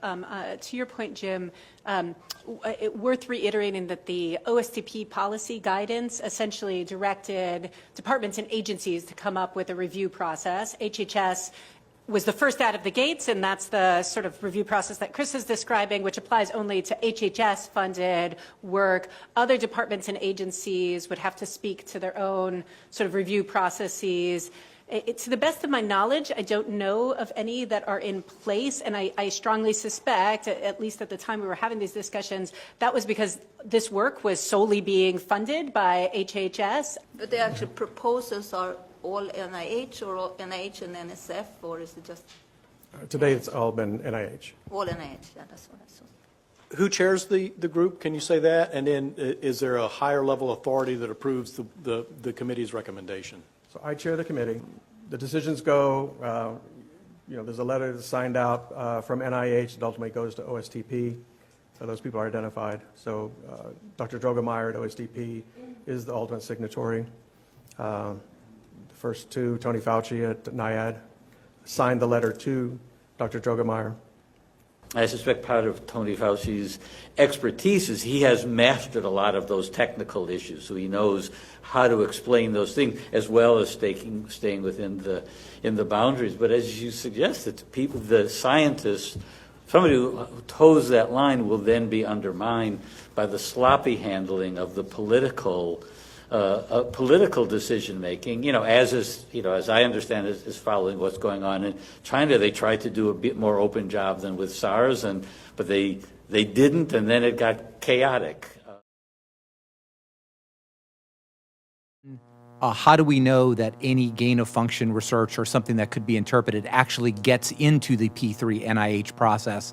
And we saw from the emails that there were no coronavirus work that actually got into the process, so there's an intake issue.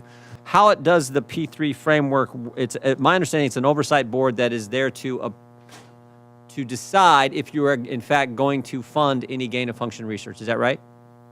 That's what the intent is, but how it works, how research gets taken into that, it's unbelievable to me that coronavirus work would not get even into the process. If you look at the abstract from the latest grant Yeah. that was done to EcoHealth, it talks about using protein sequence data, infectious clone technology, in vitro and in vivo infection experiments. This is all gain of function. How Right. this could not get into the P3 process is unbelievable. And as far as I know, there's never been a grant that's gone before this structure, the P3, despite the fact that it was set up. So it was set up to look for gain of function research, and my understanding is that there's been no grant that's been sent. Well, my understanding is the guy who heads the chair of this board, this P3 framework board, is Dr. Hassel, and he's even said in a public forum, he volunteered this information that he's the chair, and he said it's been very limited, the work that they've done. Very few proposals come in front of them. But I think maybe the big takeaway for us today is the people responsible for making these decisions, Dr. Collins, Dr. Fauci, we invited them, they wouldn't come. And then the guy who chairs the board, Dr. Hassel, we invited him, and he wouldn't come. The very nature, the very name of our committee is the Select Subcommittee on the Coronavirus. And yet, not a single hearing on the origin of the coronavirus. Well, that changes today. Dr. Fauci was on notice on February 1st. Actually, take that back. He was on notice on January 31st. We got the email where one of the scientists who gets American tax dollars sent him the email and says, the unusual features of the virus make up a really small part of the genome, so one has to look really closely at all the sequences to see that some of the features look engineered. SARS-CoV-2 was pre-adapted for human-to-human transmission from the very first patient. Specifically, the part of the virus that interacts with human cells was 99.5% optimized. I mean, there's additional fingerprints inside SARS-CoV-2. For example, there's 4 signals that I'm looking at, which one of them is an area where it looks like it's designed to kill cells more easily. One area looks like it's designed to plug up a hole in the nucleus to prevent interferon from coming out. Why is that important? Because then you're asymptomatic. You don't sweat and get a fever from the virus, you get it from the interferon. One site looks like the spike protein was actually humanized so that the immune system wouldn't recognize it, to make it even harder to make a vaccine against it. And of course, we have the furin site, which makes it highly infective. So how do I believe the COVID virus was taught to infect humans in a laboratory? A commonly used gain-of-function method to optimize the COVID virus would have been to serial passage in a laboratory on a humanized, genetically modified mouse that can develop a human-like pneumonia. You take 20 mice, you infect them, you wait a week, and then you recover the virus from the sickest mouse. Then you take another 20 and you do it again, and suddenly you're starting to kill the mice. And finally, after several weeks, through this directed evolution, you'll produce a mouse that can kill every humanized, a virus that can kill every humanized mouse. The WIV has acknowledged that for several years they've worked with humanized mice developed in Dr. Ralph Barrick's laboratory in North Carolina and funded at U.S. taxpayers' expense.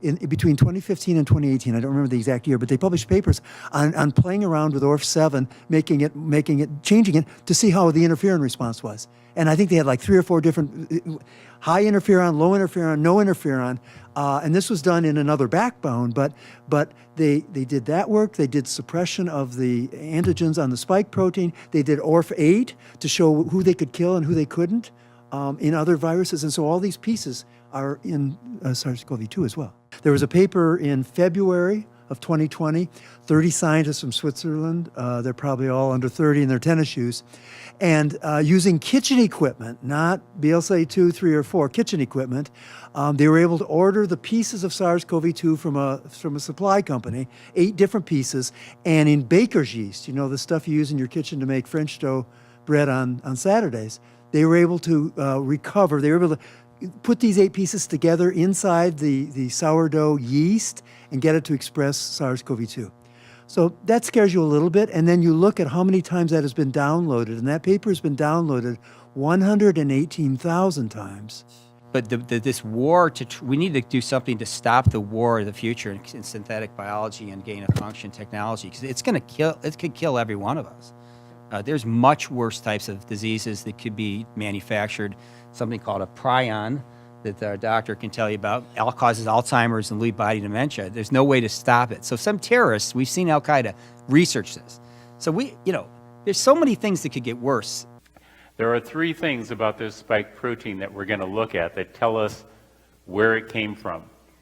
The first one is called an HIV pseudovirus glycoprotein 120. The second thing we're going to talk about is what's called the PRRA insert. This is 4 amino acids, and it sits right here, and it is critical for this virus to infect people. No other coronavirus, as you're going to see on the planet, has this. No other coronavirus, as you'll see through the presentation, has HIV in it. The very top of the spike protein, what's called the receptor binding site, where it attaches to the ACE2 receptor, has changed in structure. And the structure of this part makes it a prion-like domain. A prion is something that changes the protein of something else it comes into contact, and it produces diseases like mad cow disease. Research in this country dates back to 1999 when the U.S. Department of Health and Human Services began putting money into understanding these viruses and gain-of-function research. In 2000, a gentleman by the name of Ralph Barrick, Professor Ralph Barrick at the University of North Carolina, who gets money from Peter Daszak of EcoHealth, who gets money from our federal government, Dr. Barrick began working with these coronaviruses, and he successfully used reverse genetics, where he went and rescued what's called coronavirus urbani and made a very infectious clone. That was back in 2000. In 2002, 2 years later, Barrick, Young, and Curtis, all at the University of North Carolina, got a patent for chimeric DNA. A chimer means you take parts of one animal and you combine it with parts of another animal. That's our term for what translates into gain of function. Here's the NIH grant that paid for this. NIH grant, this was 2002. In 2002, Dr. Shi Zhengli, anybody recognize that name, of the Wuhan Institute of Virology, stated that she combined HIV pseudovirus with SARS-CoV-1. In 2003, at Chapel Hill, Barrick, with an NIH grant, affiliated with NIAID, began synthetically altering coronavirus. That's the family of coronavirus. In 2006, the Chinese put together 4 viruses: HIV-1, hepatitis C virus. In 2006, they identified it as SARS-CoV-1 and SARS-CoV-2. Barrick and Chinese scientists also in 2013 isolated 3 coronavats with an HKU4 spike protein, which was unable to infect people. In 2014, our CDC accidentally exposed its workers to anthrax. It also released this deadly virus, and the NIH discovered vials of smallpox that had been sitting around for 50 years that people had forgotten about. And that resulted in the Obama administration calling a halt to gain-of-function research. In 2015, remember HKU4? Not infective in humans? In 2015, Zheng Li altered it, intentionally changed 2 mutation sites, and caused the virus to be extremely infective. This was not a naturally occurring process. She wrote in the paper that she did it. And wait a minute, it was paid for by NIH grants. In 2018, Shi Zhengli gave a presentation in a Shanghai university in November talking about the studies of coronaviruses and cross-species infection. That university has wiped that presentation from the internet. In 2019, the Wuhan Institute of Virology database wiped months before the outbreak. And by the end of the year, the Wuhan Municipal Health Commission report warning of a new pneumonia wiped. Not only did they take the backbone of one virus and attach it to the spike protein of another virus, but the research data, if you dig far enough into it, finds that they inserted 5 specific nucleotides in sequence. One of those was into the envelope of this virus, which is critical for infecting the brain. And this is how it lays out. Now, you've heard of the ACE2 receptor. It takes 4 receptors for this virus to get into you. Step 1, ACE2 receptor, right here. Step 2, TMPRSS2, transmembrane protein series 2. Third step, the furin cleavage site. That's PRRA, furin. And step 4 is neuropilin, NRP1, neuropilin-1, which helps it get into the brain. PRA is essential to infecting human cells. It's the furin cleavage site, and guess who owns the patent for the insertion of the enzymes related to the furin cleavage site? That's the insertion of it. It's us, NIH, the US government. And it owns it because it paid for it. And what's it useful for? It's useful for HIV to glycoprotein 120 and tumor progression, because this virus also shuts down the p53 system. The p53 system protects you from cancer, and this virus helps shut it down. So we've got HIV glycoprotein 120 and PRAA, and as a result of that, it causes this prion-like domain. Well, here's what we know from animal studies. In humanized mice, so that was mice that we gave ACE2 receptors to so we could work with them on this, after 2 weeks, 95% of the animals were dead. When we looked at those animals, we saw this under the microscope. This kind of looks like a sponge, right? This is what it's supposed to look like, all this.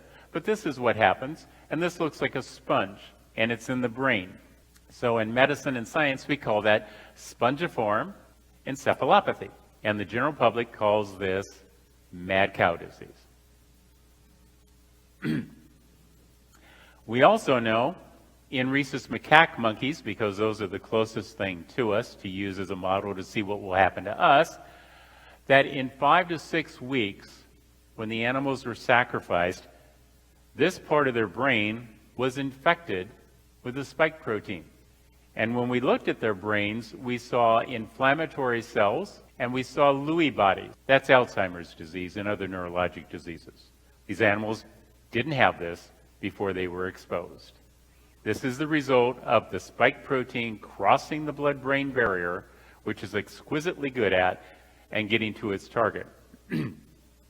There's a doctor, a PhD by the name of Kevin W. McCarran in Japan, who's done more research. He is probably the world's expert on animal models, on primate models, and these diseases. And for a year, Dr. McCarran has been warning the world that this is going to have, that this spike protein crosses the blood-brain barrier and will have damaging neurologic effects like it did on the monkeys. He's done animal models showing what happens when you damage this part of the brain, and his animal models match exactly this type of damage with neurologic disease. All of this has been brought to you by the U.S. federal government, the FDA, NIAID, Health and Human Services, the Department of Defense, and the National Institutes of Health, through Fauci, to Daszak, to Barrick, to Shangley, to produce this, the years, the monies in the departments, the Department of Defense, Health and Human Services, the National Science Foundation, the U.S. Agency for International Development, the Department of Homeland Security, the Department of Commerce, the Department of Agriculture, and the Department of the Interior. This very specifically says the methods and composition for chimeric coronavirus spike proteins. I don't know how more specific you can get. This is an international patent. That means you get a U.S. patent first to alter the spike protein of coronaviruses. And look who gets paid money from this. NIH. Because they put grant money into it. Not one grant, not just a little money, not just a couple years, decades, and over $61 million, more than half of which was by the Department of Defense, who not only provided money, but provided a military advisor, David France, who was former deputy commander of Fort Detrick. And for those of you who don't recognize Fort Detrick, it was a biological weapons facility. And they changed the name for it. It sounds better. It's kind of like Offutt Air Force Base has its name changed from SAC to something more benign. But if you've ever been there, trust me, I used to live in that area, it's not benign. It's a military base. You don't put a level 4 virology lab in the center of a city We put things like that way out away from you because there's going to be a leak at some point in time, and the last thing you want is for it to leak out. Really, let's be honest, the last thing you want is for you to figure out that it leaked out, okay? It's CYA, right? But the good part, the altruistic part, is we don't want to harm people, right? So you kind of hope that there's a balance in there. Why would you put this monstrosity in the center of a city? Part of the work we were doing up front was to connect with Dr. Yan, who escaped from Hong Kong, has done interviews with me where she has pointed out that and you've all heard about this, the wet market, that this bioweapon was intentionally taken and released in the wet market to see what it would do. I mean, it's so terrifying, I can't even process it. In the Chinese Declaration of 2011, they talked about, to the Biological Weapons Convention, they talked about systems biology further revealing population-specific genetic markers that can yield an improvement in levels of human health, but also can create the potential for biological weapons based on genetic differences between races. Once hostile elements grasp the difference between different ethnic groups harbor intrinsically different genetic susceptibilities to particular pathogens, they can put that knowledge into practice and create genetic weapons targeted at a racial group with a particular susceptibility.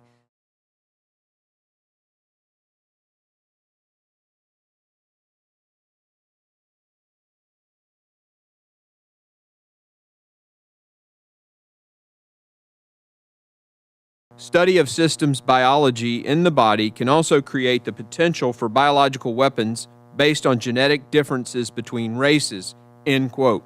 That's from the Chinese document. Fourth, the document states drugs can be administered through aerosolized inhalation, which can benefit in recuing recipient noncompliance, effectively spreading pathogens and disease-causing genes, end quote. Fifth, the document states, quote, foreign genes or viruses can be introduced into the target population asymptomatically, enabling a biological weapon attack to be mounted covertly.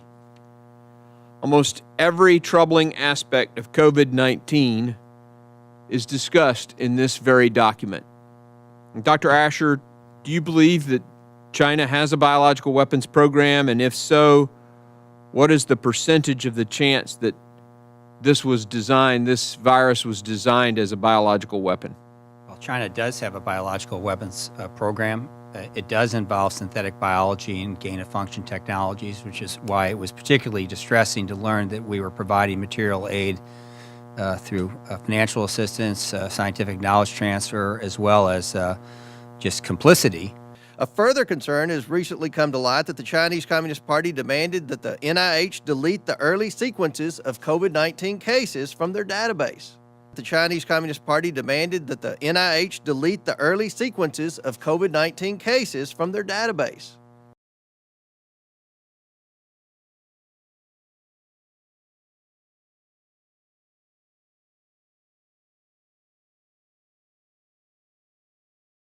The Chinese, again, had told us in 2011 that this was going to happen. They told us that they were going to pursue, in effect, these types of capabilities because they said that's the future of warfare.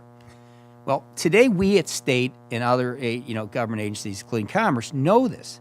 But we have no export controls on gain-of-function technologies from the United States, even into communist China. This was basically aiding and abetting an enemy adversary, a national adversary. And what we found truly disturbed us. The Chinese were working on a military-supported program, which they did not declare under the Biological Weapons Convention, so they lied.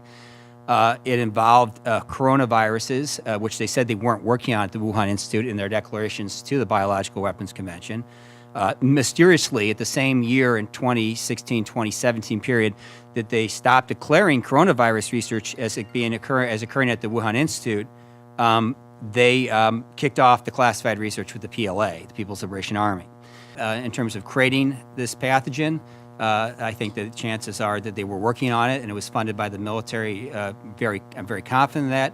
But whether they released it or not deliberately or just had an accident, I think the answer is they probably had an accident, but that doesn't matter because they allowed it to be weaponized in the wake of its release.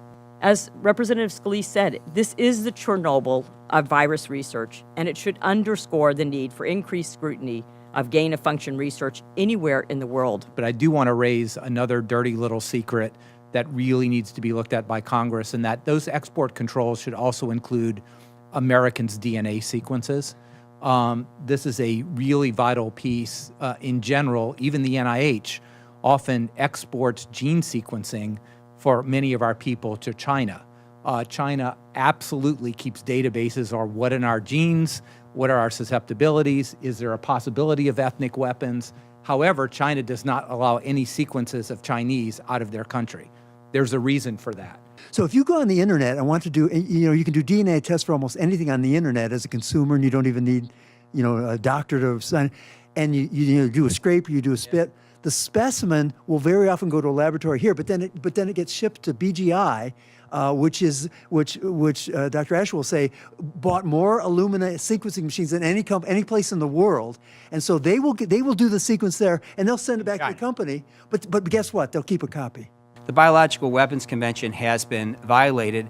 The State Department should not have said that it's case closed and we should not continue a Biological Weapons Convention investigation into a violation. There has been a violation quite publicly, actually, that they had said in their 2011 Declaration of the Biological Weapons Convention and other places, including speeches by their generals, was related to their future of warfare, of hybrid warfare. So, of course, they were working on dual-use research of concern. It's called DIRC. And the DIRC, in this case, again, if it gets out of a lab and it's not contained promptly, could result in a weapons-like release. Okay, whether they deliberately did it is, I have very little sense they did. But were they deliberately working on developing the capability to use advanced pathogenetic capabilities of war in a way that no one's seen ever employed? Yeah, they were. Of course they are. That's what the Chinese have been talking about publicly. So, I mean, there shouldn't be any surprise here. I just don't know why no one paid attention to it.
A lot of what you're seeing as attacks on me, quite frankly, are attacks on science. So if you are trying to, get at me as a public health official and a scientist, you're really attacking not only Dr. Anthony Fauci, you're attacking science. Science. Science. Science. Science. Science. Science. Science.